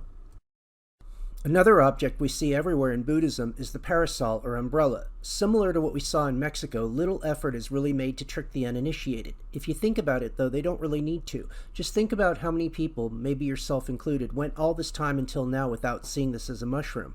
A lot of it takes place on unconscious levels. We take everything for granted and walk around asleep most of the time. It's time to wake up from that slumber if you're not already awake. Atlantis and Lemuria are popular in modern times. Plato first talked about it, but it was all theory on the perfect society, not a recounting of an actual location that existed. The myth of a real Atlantis appears to have started with Madame Helena Blavatsky, as far as I can tell. She founded the Theosophical Society in 1875, and in 1888 she published The Secret Doctrine, which makes mention of Atlantis. However, Jules Verne wrote about it as early as 1871 in 20,000 Leagues Under the Sea, though I suspect he borrowed the inspiration from this from Blavatsky. Ignatius Donnelly first published Atlantis, the Antediluvian World in 1882, right in between the time Blavatsky founded the Theosophical Society and the time she published The Secret Doctrine. Blavatsky had traveled to Tibet to learn all of this, supposedly. That's the key here. She must have been such an important person because she was supposedly shown secret ancient documents by a group of monks that revealed these things to her. In a book by Tim Moroney, the Book of Dizyan, the truth is revealed that Blavatsky was a liar, a charlatan, and a complete fraud. What she held was knowledge she acquired in her life, possibly through Rosicrucian, Freemason friends or family. Her works were later praised by Manly P. Hall, and both of them were heavily promoted by Jordan Maxwell, a friend and early mentor of mine. In Tibet, it is known there are two sacred mountains, Mount Kailash and Mount Himalaya. Mount Kailash is also called by the Buddhists Mount Meru, and was said to be the sacred mountain of Shiva and his sons. I wouldn't be surprised if mushrooms grew at the base during certain times of the year. It's sacred to the people of four religions, Bon, Buddhist, Hindu, and Jain. Elevation is 21,000 feet.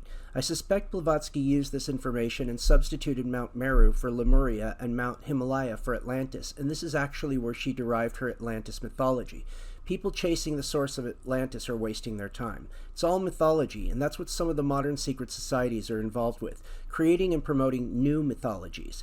The CIA specializes in this nowadays, but it seems to have started in the late 1800s with the Theosophists, who it appears spawned off early science fiction by influencing the likes of H.G. Wells, Jules Verne, Edgar Rice Burroughs, Arthur C. Clarke, and Isaac Asimov.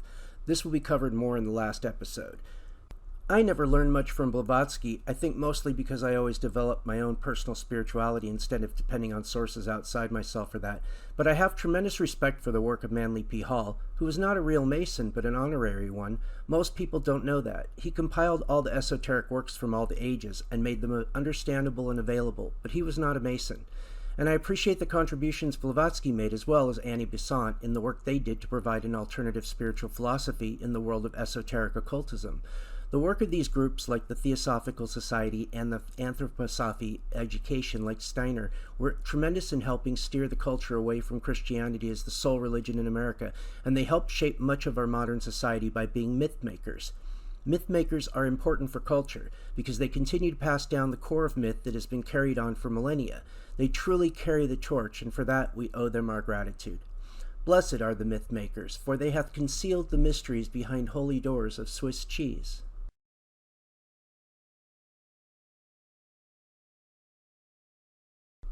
The Middle East provides lots of myth and fairy tales about cow and bull-born mushrooms, but Europe is the source for much of what we consider the pine amanita lore. Like, for instance, the Norse gods, such as Thor, who hold similar spears or swords as the South American idols and also have bull horns at the same time. All sorts of tales that relate to snow and reindeer come from these parts of the world, tales like Santa Claus, for instance. The concept of Santa Claus comes from several sources. In Slavic mythology, Perun is a thunder and lightning deity. The axe of Perun is kind of like a hammer, similar to the Thor's hammer, a relic of the ancient world that people still collect today. We went over how thunder and lightning were believed to cause the growth of mushrooms, the relationship between the oak tree and Hercules' bat hitting the ground to cause thunder, the oak being a conifer is where the amanitas grow. Perun is an eagle that lives in a tree, and his arch nemesis is a serpent or dragon that lives at the base named Veles. This is pretty much the same as the Sumerian stories of the bird and serpent pitted in a constant war against each other. In Norse mythology, as told in the Edda, Midgard is the central theme, and the land of the giants where all creation is made from Ymir the giant. The world tree, called Yggdrasil, represents the Garden of Eden. At the base is a serpent called Jormungandr. Briefly, the Norse creation story begins of Ymir's flesh. The earth was fashioned, and of his sweat the sea, crags of his bones, trees of his hair, and his skull the sky. Then of his brows the blithe god made Midgard for sons of men, and of his brain the bitter-mooded clouds were all created. This is very similar to the Hindu story of Manu, the first man, and the Mexican creation stories of Quetzalcoatl. In fact, it's pretty much the same as all creation stories around the world. The giant Narfi had sons and daughters named Night and Day. Allfather peopled the world of Asgard, and at one point took Night and her son Day and gave them 2 horses and 2 chariots and sent them into the heavens to ride round about the earth. Night rides before with a horse named Frosty Mane, and each morning he bedews the earth with the foam from his bit. Notice the word bedews, hinting at mushrooms. This is part of the origin of the Santa Claus story. These horses are the reindeer, and they pass over the Rainbow Bridge to get to Asgard, the land of the giants, the North Pole. There are elves at the North Pole, remember? Little people living among giants. The Amanita muscaria mushroom is unique in that it causes the shaman or adventurer to experience something called macropsia or micropsia, where objects appear much larger or smaller than they really are. A twig on the ground could appear as a log, blocking the road in front of you. A tall tree could appear to be much smaller than it really is. This is where the core of fairy tale myth comes from, and when we read about giants and dwarves. Not some long-lost race of humans that the Smithsonian is covering up. That's fiction and myth. Snow White and the Seven Dwarfs, Tiny Tim, Jack and the Beanstalk. Are you starting to wake up yet? That's why the Bible has giants in it, because the Bible is the greatest psychedelic fairy tale ever told. Getting back to Asgard.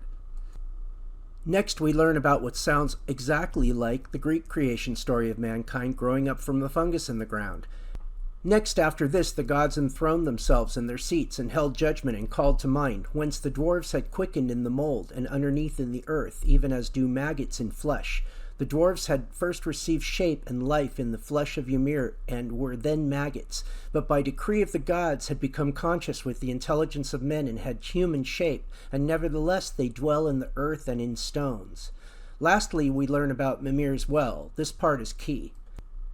But under the root which turns toward the rime giants is Mimir's well, wherein wisdom and understanding are stored, and he is called Mimir, who keeps the well. He is full of ancient lore, since he drinks of the well from the Galarhorn.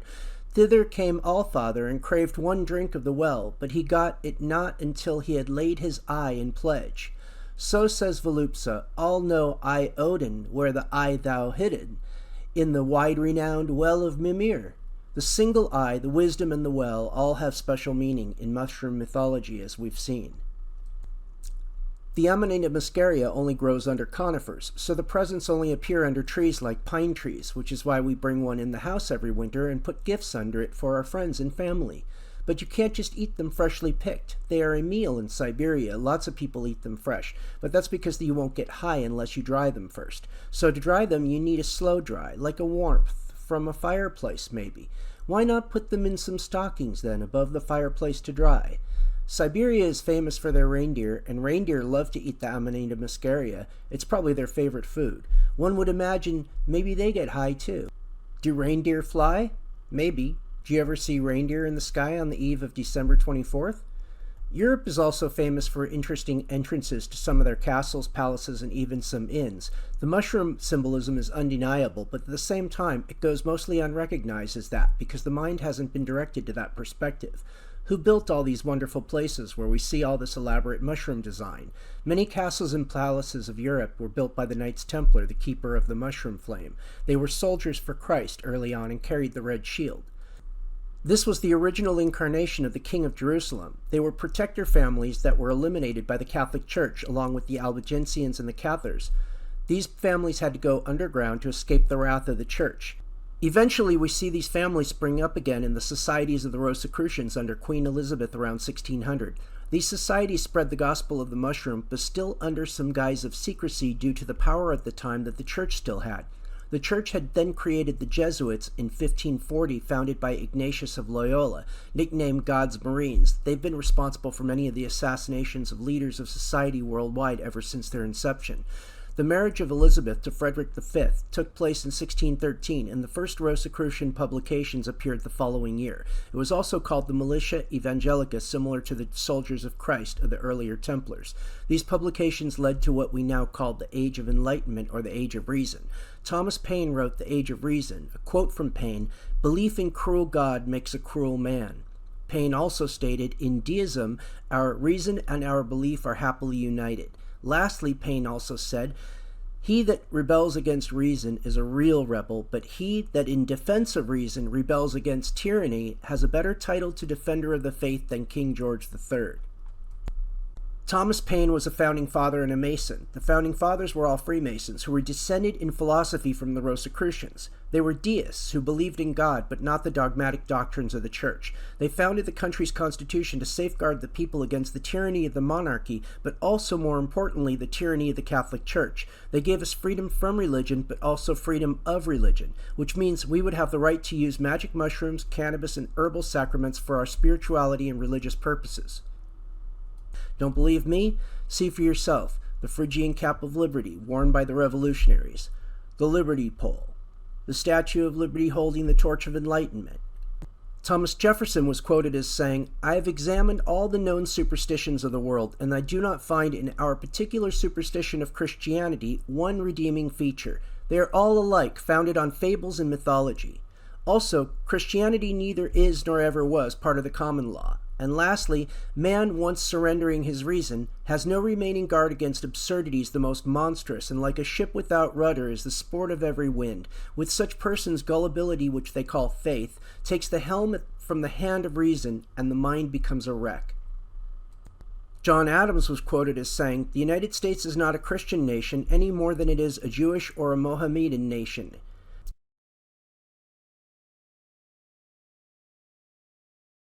In the episode dealing with India, I first introduced the idea that UFOs were being prayed to by the seers and visionaries in the Rigveda to bring mushrooms, the Soma, for the worshippers to consume as the sacrifice feast.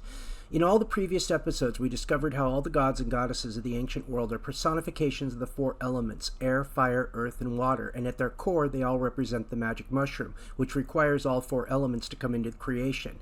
The fire, in case you're wondering, is the lightning and thunder, believed by the ancient people to engender the mushroom growth.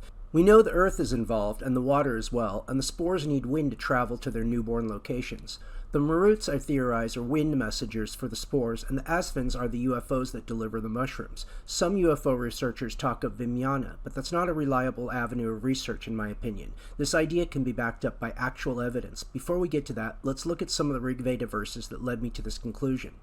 In these first verses, we hear of the Asvins described as luminous aerial vehicles. My own words, let's see how they match up. A car which assumes many shapes goes to where Soma is pressed.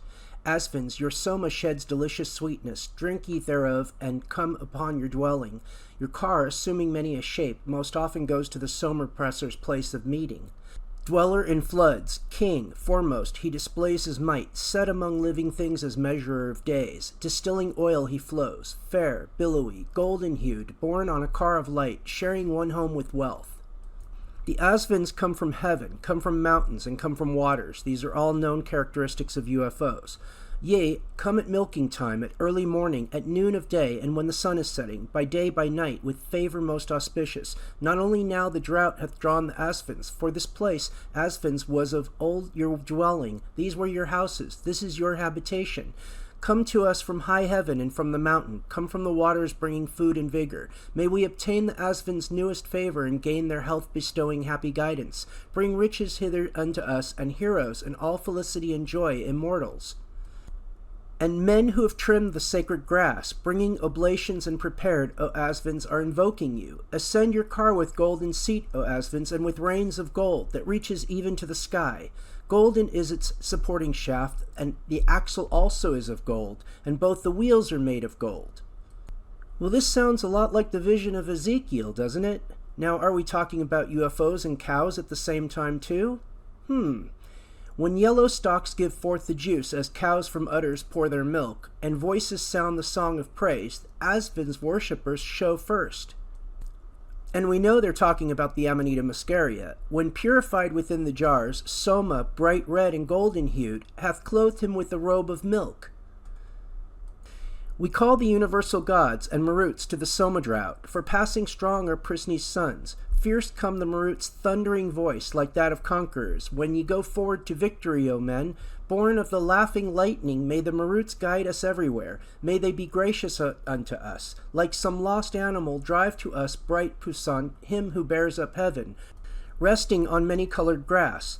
Amrit is in the waters, and the waters there is healing balm. Be swift, ye gods, to give them praise. Within the waters, Soma thus hath told me, dwell all balms that heal, and Agni, he who blesseth all. The waters hold all medicines.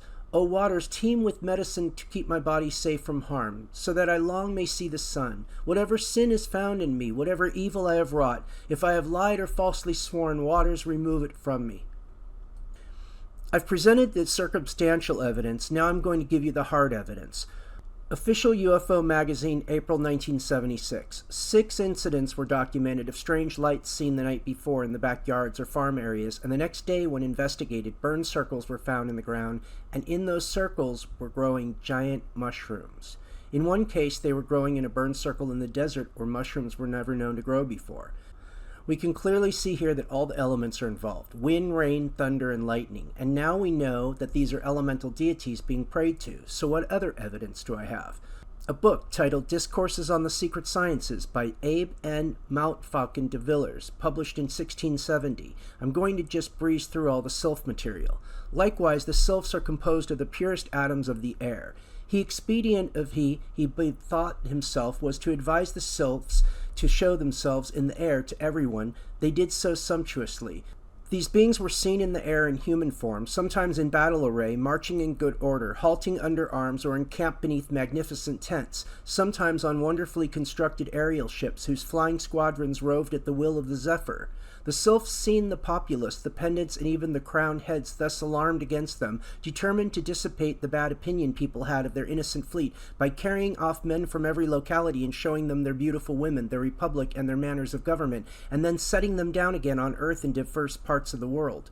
One day, among other instances, it chanced at Lyon that 3 men and a woman were seen descending from these aerial ships.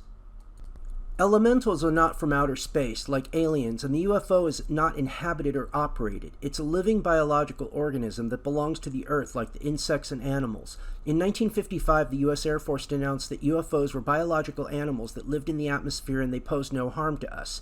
They seem to exist in the subatomic realm, unseen to the naked eye and permeous in the atmosphere. They can be filmed with infrared cameras, though. The question is now, do they abduct people, and if so, for what reason? It's possible, yes, they abduct people, since they appear to abduct cows. But we don't see people mutilations, only cattle. There's definitely a relationship between cows, the UFO, and mushrooms. We know that. More than that is speculation, unless you want to believe the people who claim they've been abducted. I choose not to for one important reason. The experience seems to be subjective. Jacques Vallée reports cases of all kinds. People have seen men, not aliens, making repairs to ships in the middle of a highway on a dark desert night, creatures with bodies full of hair, weapon technology using blue rays, UFO occupants wearing divers suits, creatures with scaly bodies or only one eye, one that was a frogman, another that had a watermelon for a head, and small dwarfs. Hallucinations can happen just like a dream. If you've ever had a group hallucination on LSD like I have, you would know that for a fact. I had one on Goonie Bird as a teenager, and all night 3 of us had group hallucinations where we all saw and experienced the exact same thing, but soon after realized it could not have been real. You would swear upon waking the dream was real, and you were there and it really happened. DMT is likely what causes us to dream, because the exact same thing happens on DMT as my hallucination that night, and how a real dream seems to be. All 3 of these are related, I believe. It's known by researchers that in the 1200s and in the 1600s, if I recall correctly, large wooden boats were seen floating in the sky and anchors were dropped down and men came down from the anchors, and each time there were plenty of witnesses. Why boats and not spaceships? I came up with a theory I coined the unified fungal theory after a meditation on this subject. I awoke at 3 in the morning to a vision of how it all fits together. Imagine this briefly and see if it resonates with you. The UFO is the higher mind of the mushroom, and the mushroom is the physical incarnation of the UFO. The UFO is telepathic. When someone is curious, they might appear, perhaps to test the curiosity. If the person responds positively by following the light, they become entranced. The UFO uses the electromagnetic frequencies to trip the DMT in the brain and then starts to reflect back images that it draws from the imagination set in that person's cultural ideas in order to communicate with the individual. At that point, the person might actually believe they are seeing an alien or talking to one. So I believe the experience is subjective vision, that's all, not a real alien encounter of any kind. This could also explain people who have visions of angels or even Jesus. What are we seeing then in some of these UFO videos, and how do we know which ones are real? The amorphous videos are usually real. Orbs and rods are real too, and sometimes referred to as fairies. Some UFOs are shaped like long tubes and have been seen entering volcanoes. The hard disk flying saucers are man-made since the 1940s, when the Nazis started building them and imported them into the US with the CIA during Operation Paperclip. Most of the videos you see on YouTube are CGI computer generated. Here are a couple real ones.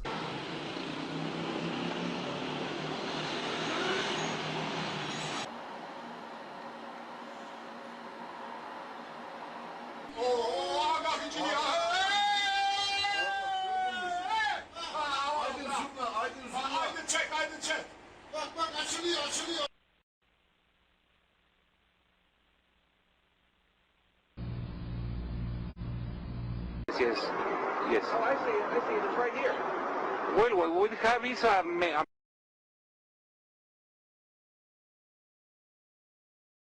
Freemasonry is split into many factions. Take it from someone who studied this for 30 years. It's not wise to lump all groups into one giant conspiracy, even the Freemasons. There's continental American Freemasonry and European Freemasonry. Most of continental has been taken over by European at this point.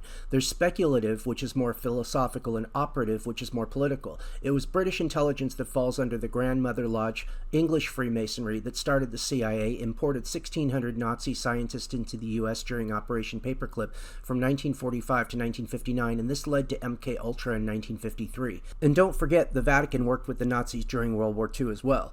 MK Ultra involved LSD, everyone knows, but not for the social control purposes most people think. It was not to breed anti-establishment hippies. That was the backfire of their operations. The real social control was to use Satanism and especially the UFO observations and speculations to make people believe aliens were visiting the Earth and interacting with humans.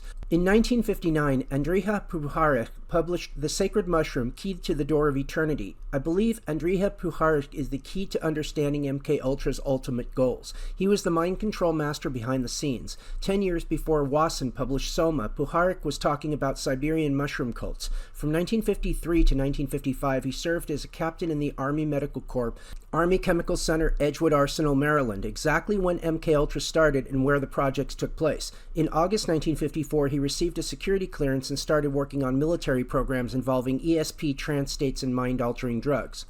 One of his subjects, named Harry, under trance, supposedly began channeling Tehuti, the Egyptian god of wisdom, where it was revealed that the mushroom was the tree of life and plant of immortality.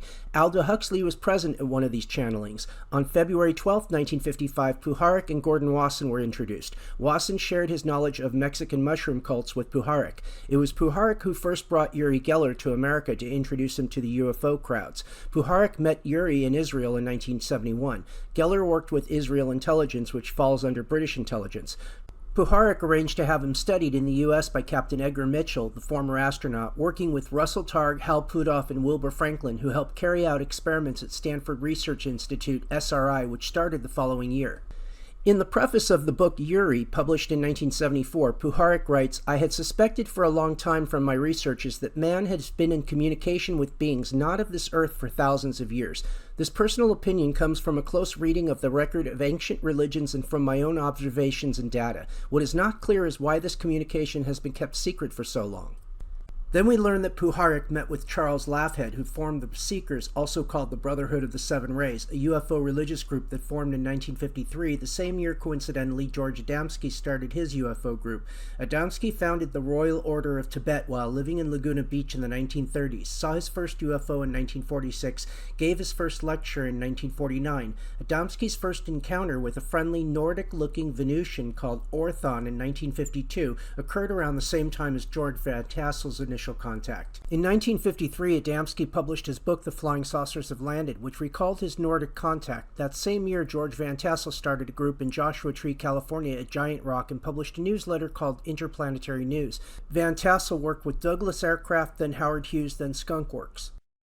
The psychedelic culture didn't start with the Beatles or the acid tests. Giant Rock was ground zero, not the music scene in the 60s, and Giant Rock was infiltrated with intelligence spies and Nazis working their dark magic on the UFO hippie groups. This is where UFO cults and religions started.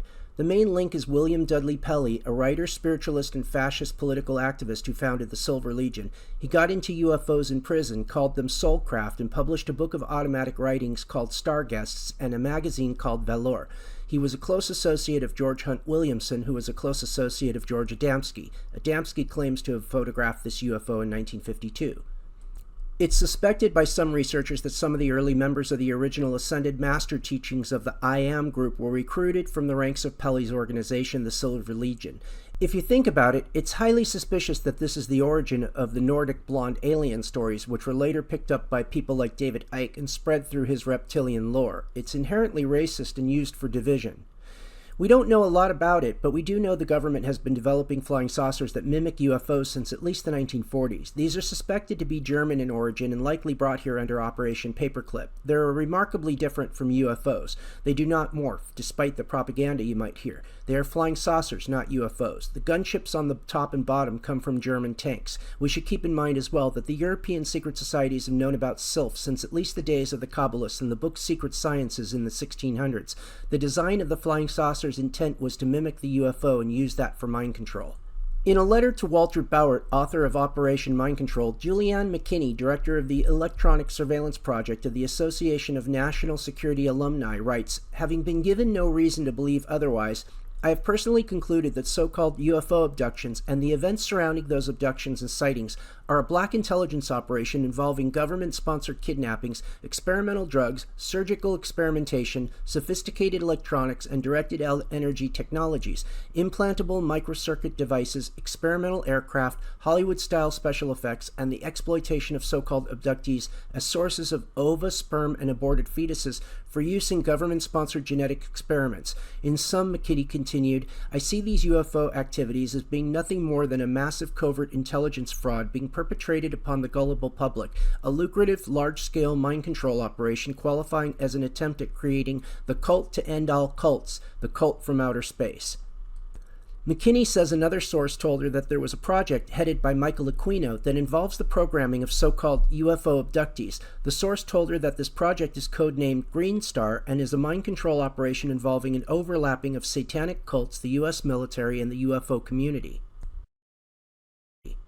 In court testimony, Paul Bonacci, a Monarch mind control victim, was asked why the CIA Project Monarch wanted children with split personalities.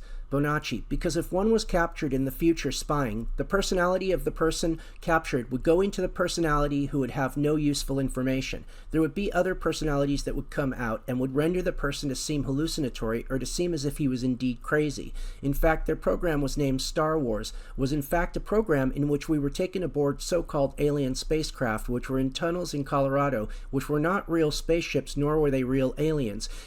We were simply induced with drugs so that we would not render reality to anything that we would see, and later on, if we ever related this information, it would come out and appear as if we were crazy.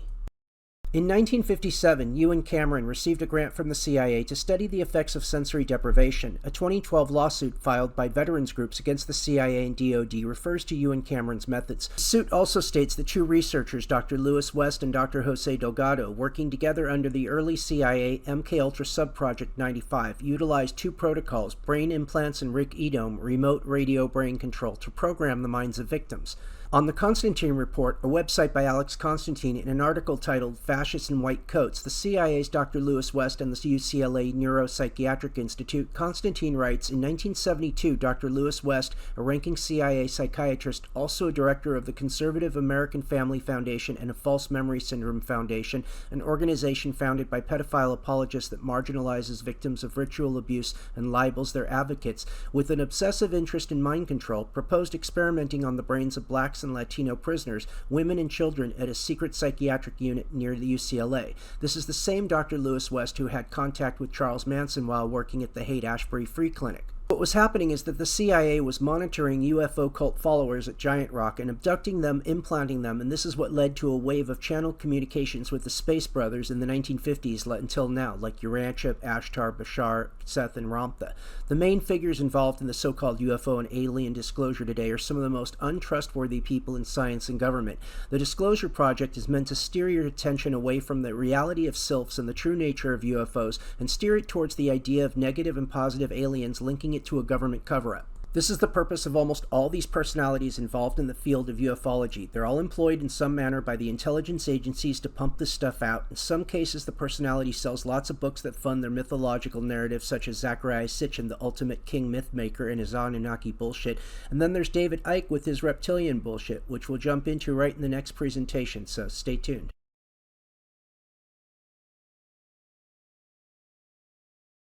We saw a barrage of alien and science fiction films come from Hollywood starting in 1950 with Rocket Ship XM, followed by The Day the Earth Stood Still and then The War of the Worlds in 1953.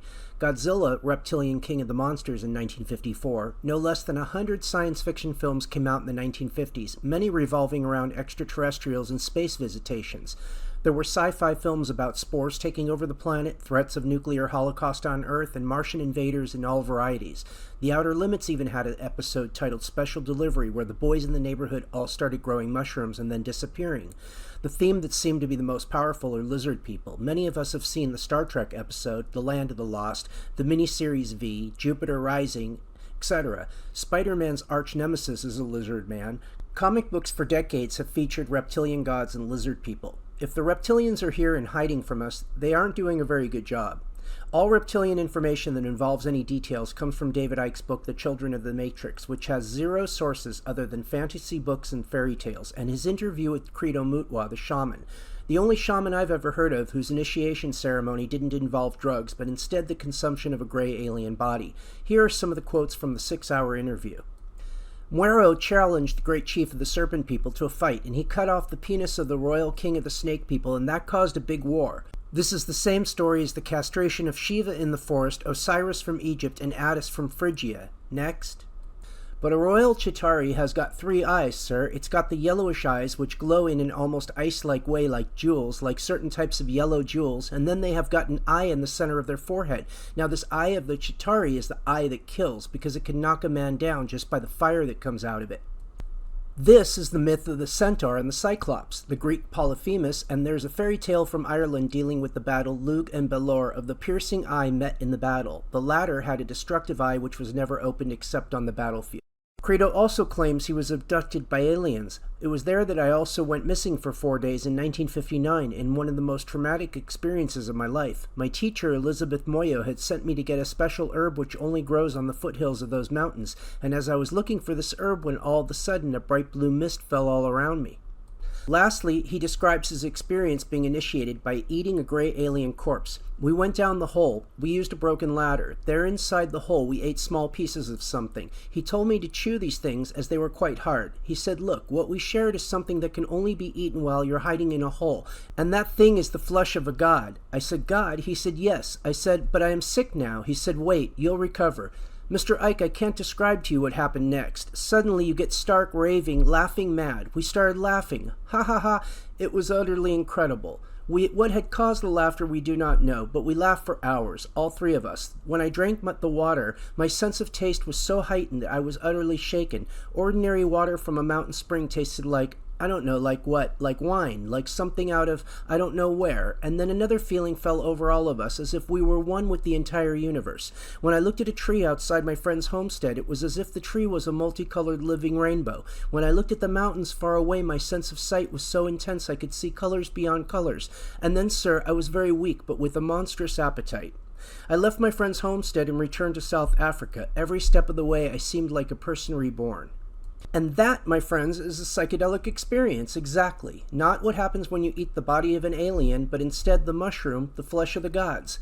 And lastly, I want to address a psyop called Adrenochrome. This is a Hollywood ploy to discredit legitimate pedophilia research and exposure. It's meant to make it appear that anyone who talks about elites and pedophilia can be dismissed as a crackpot Christian lunatic. The idea is that the elites torture children as part of a sacrifice some claim is done to worship the reptilians that need blood sacrifice to shapeshift and take human form. That's one story. The other is that the elites use it to stay youthful or gain immortality. We've already been over the fact that the quest for immortality is a mushroom-centered myth tracing back to Gilgamesh. Now, the drug is real, but nobody takes it for hallucinating or immortality. It was developed for schizophrenia but never took off. If it was any good, it would have shown up on the Grateful Dead parking lot, and it never has. So it's supposed to be extracted during torture from the adrenal glands. But what does come from this area of the brain is DMT. In 1923, H.P. Lovecraft wrote 2 short stories, one about DMT called From Beyond, about a scientist who invented a headset that allowed you to see into other dimensions, and one about a lizard race of people called A Nameless City. These 2 stories were picked up by Hunter Thompson and used in Fear and Loathing. Then A Clockwork Orange backdrop and a few other locations Hollywood put it in subliminally to use it for mind control on gullible and ignorant Christians and conspiracy researchers. The newest conspiracy to hit the Christian scene is that DMT facilitates contact with interdimensional entities. This is the next wave of the MK Ultra alien narrative mind control to be pushed by the intelligence agencies. Don't fall for it is my advice. This is just an extension of the superstition demon beliefs.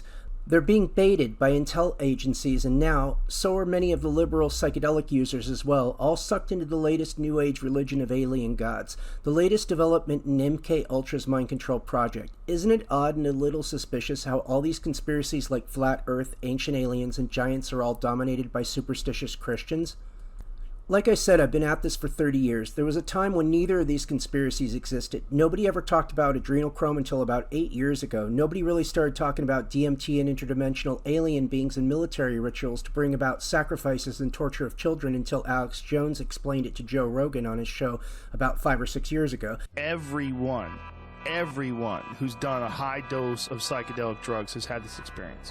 So everyone who's listening to you right now who's done DMT or done 5 grams of psilocybin, they know that this is you have some kind of communication with something else. The question is that something else inside your psyche, or is that something else a chemical doorway? Question. Is there a chemical doorway inside the mind that opens up, and the belief is that when you die, and this is what the afterlife is, that when you die, your brain produces these chemicals. These chemicals open up this doorway, and this is the portal to the next dimension. I have heard that I have talked to Army generals, commanding generals, major generals, generals, CIA, everybody, and they're all 100%. And I thought it was a psyop before, and then I've researched it. I've talked to hundreds of people now, not on air, but I'm going to make a film on this, who've taken ayahuasca and DMT. I've not taken it, and for obvious reasons, and it's unbelievable because, I mean, they 100% in San Francisco is the main project site, literally have an alien base, and they are literally communicating, and they've got like astronaut level people taking super hardcore levels of drugs and going into meetings with these things and making intergalactic deals. Again, that's what the government believes and says they're doing. When you say the government, that's a broad stroke. You're painting you're using a broad brush. Like, what do you mean by the government? Breakaway rogue intelligence agencies. Okay, so what you're saying is essentially that they're using psychedelic drugs to communicate with interdimensional beings. All right. Now we hear about this all the time. Rick Strassman wrote a book, DMT, the Spirit Molecule, in 2001. In that book, he introduced the idea of interdimensional entities being seen on DMT by documenting the experiences of some of his subjects who described things like this. However, most people do not, including myself, and there seems to be an agenda here. There's no time or ability to interpret communication. It's purely subjective and happening in the mind. Nick Sand, a psychedelic chemist who first introduced the idea of smoking DMT, openly criticized Strassman for his sloppiness, saying that basically, you get somebody being examined by doctors in white suits and you're out of your body. It's no wonder you think you are on an alien examining table. Strassman got his research grant from the Scottish Rite Masons, as admitted in his book. Another author is currently facilitating experiments on DMT to see if interdimensional entities can be contacted and communicated with at Imperial College, which is a wholly controlled Freemason college. Whether this person knows it or not, he's a product of the MK Ultra Freemason New Age religion mind control program. All of this really boils down to one question. Do you believe there are forces outside ourselves that influence us, or do you believe that we are all spirits and aspects of ourselves which are not contained in our bodies are mainly responsible for guiding our destinies? And this really boils down to one thing. Do you believe that power is outside yourself and your destiny is beyond your control, or do you believe you are the master or mistress of your own destiny and that we create our own reality? And that's really what my book Ancient Psychedelia is all about getting to the bottom of. Personally, I choose the latter.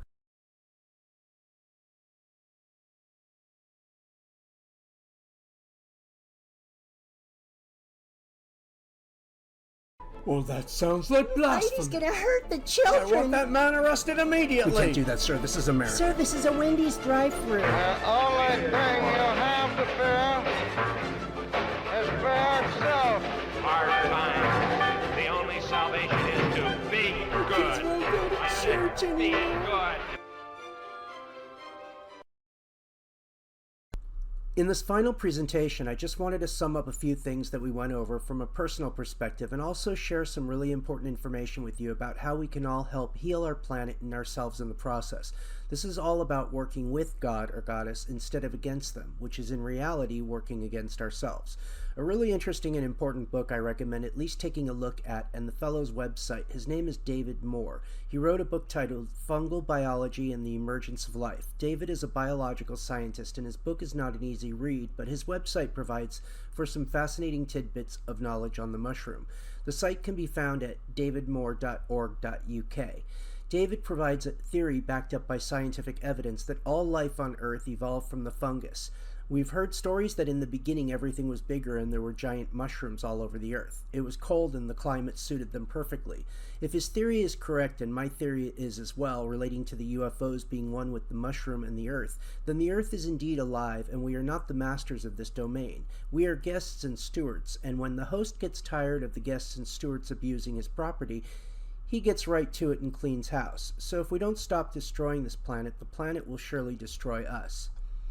Right out of high school, I became an environmental activist working for Greenpeace in 1989, mostly because I really cared about the rainforests. I had quit working for Greenpeace in 1991 after reading an article called Who Owns the Environmentalist Movement, and I learned all about Agenda 21 and the globalist plans to use hippies and the environmentalist movement for corporate and global control. We see that playing out now with Anil Schwab and the World Economic Forum. We don't need corporate solutions, clean air standards, or taxes on pollution. What we need is some sanity added to the solution. Not some bullshit Green New Deal. In 1991, I went to work volunteering with Jack Herod to help legalize hemp because of all the great things it could do for the planet. But that went sour when Jack passed away, God rest his soul, and Prop 64 passed. Since that time, I always thought hemp was the best environmental solution, but it turns out it's only 1/10 or even 1/100th of the ability of the mushroom to save this planet. That's where the next author comes in, who I want to introduce to some of you new folks. His name is Paul Stamets. His book, Mycelium Running, should be in every household in this country and even the world. Everyone should read this book. Paul is someone making a real positive change in the world. This is one of my favorite quotes by Stamets. Mycelium steers the course of ecosystems by favoring successions of species. Ultimately, mycelium prepares its immediate environment for its benefit by growing ecosystems that fuel its food chain. I see a mycelium as the living network that manifests the natural intelligence imagined by Gaia theorists. The mycelium is an exposed sentient membrane, aware and responsive to changes in its environment. Paul then goes on to explain the similarity of the neural networks in the brain and the shape and makeup of mycelium networks as compared to the internet, all of which have a distinct neural network array shape. In the same way the internet is becoming like a global hive mind, the mycelium network shares information among all forms of plant life throughout the planet, and in the same way our DNA strands can hold millions of times more information than the biggest supercomputers, the Earth's mycelium internet can share much more information than we currently are aware of. Stamets even suggests that whole galaxies are made up of mycelium-like matrices. Stamets' plan for the myco-restoration includes 4 primary steps: myco-filtration, myco-forestry, myco-remediation, and myco-pesticides. Myco-reforestation involves taking mushrooms such as turkey tail and using them to prevent forest blights, as well as breaking down toxic chemicals like PCBs and dioxins in the environment. Species of fungus that have been identified which can clean up deadly neurotoxins such as VX and sarin. These toxic substances which would kill humans become food and nutrient sources for cultures of mycelium. Nature has been using myco-restoration since the beginning of time, and all that we as humans must do is learn how to reproduce it and help the earth along. One of our greatest toxic contaminants found from the petroleum industry and all the petrochemical byproducts we use in society. We can use mushrooms to remove these toxins from our environment and make the earth a lot cleaner and safer by applying these methods.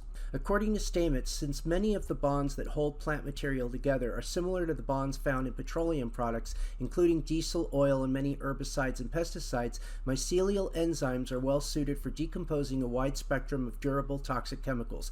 Oyster mushrooms grown on toxified diesel oil soil showed no traces of detectable petroleum residues, which means if the test showed no traces of heavy metals also, the mushrooms would be edible at this point. In closing, I thought it would be good to show some of the strangest geological locations on this planet, intermixed with some really good UFO footage, while I explain a little bit about my Earth consciousness theories and ideas. When I look at these images of mushroom rocks, for a minute I think, well, those are natural Earth formations, but when I review them all together in context and also take into consideration the impossibility of these being natural formations, my mind starts to wonder how these rocks got this way in the first place. When I first became conscious of the idea that the UFOs bring the mushrooms and use electromagnetism to trip the DMT in our brains, and I learned about the work of David Moore and the biological origins of life, these pictures started to take on a whole new meaning to me. I see the UFO and mushroom as terraforming the entire planet electromagnetically. I see them shaping the Earth as they fly along, modeling it and the designs of nature after consciousness itself. It seems not only improbable, but impossible to me that the 4,000 species of snakes in the world, or the 6,500 species of mammals, or the 10,000 species of birds, or 30,000 species of fish on this planet somehow all evolved over time. I suspect that the UFO mushroom designed everything by creating a clock system of radiation well timed with the horoscope of the zodiac for the planet to undergo, for massive influxes of astral data to be pumped into the planetary system and make its way down to physical bodies and human consciousness, and this is what we call God or Goddess. I also suspect that we live in a self-contained system and that outer space might be some sort of myth. I know that we can see outer space, but distances cannot be verified. I'm certain the aliens are a myth at this point. I don't believe we live on a flat Earth. That's a psyop. But I don't believe the Earth is spinning at 6,000 miles per hour while it's turning on its axis at 1,100 miles an hour either. If that were true, the alignment of the stars would not be practically the same night after night. That's just common sense. I do find the videos of Elon Musk's rockets trying to penetrate the icy firmament to be very interesting, along with the fact that Werner von Braun, who headed the Nazi-led scientists who came to America to help the U.S. build rocket ships and flying saucers, is buried with a grave marker that quotes Psalms 19:1, wherein it says, "The heavens declare the glory of God, and the firmament showeth his handiwork." I also find it incredibly interesting that the Jesuits invented much of modern scientism, starting with the planets and stars, when the Jesuit Society were the ones who published the first books based on Copernicus and his new theory, who first declared the Earth revolves around the sun, and Galileo, who advocated the same thing but also invented the telescope. Having investigated this, I find it ludicrous, or the idea that the sun is 93 million miles away. The cherry on this cake is that the Jesuits secretly borrowed their system of science from the Medici family in Italy, who were known to be occultists and practitioners of the magic mushroom.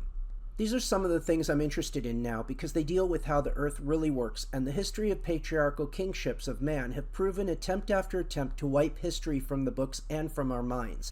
If we do live in an enclosed system that was created by mushrooms and UFOs, and humans are nothing more than pinheads of those mushroom complexes which are spreading their mycelium throughout the universe, whatever that is, it certainly does give life a different kind of meaning.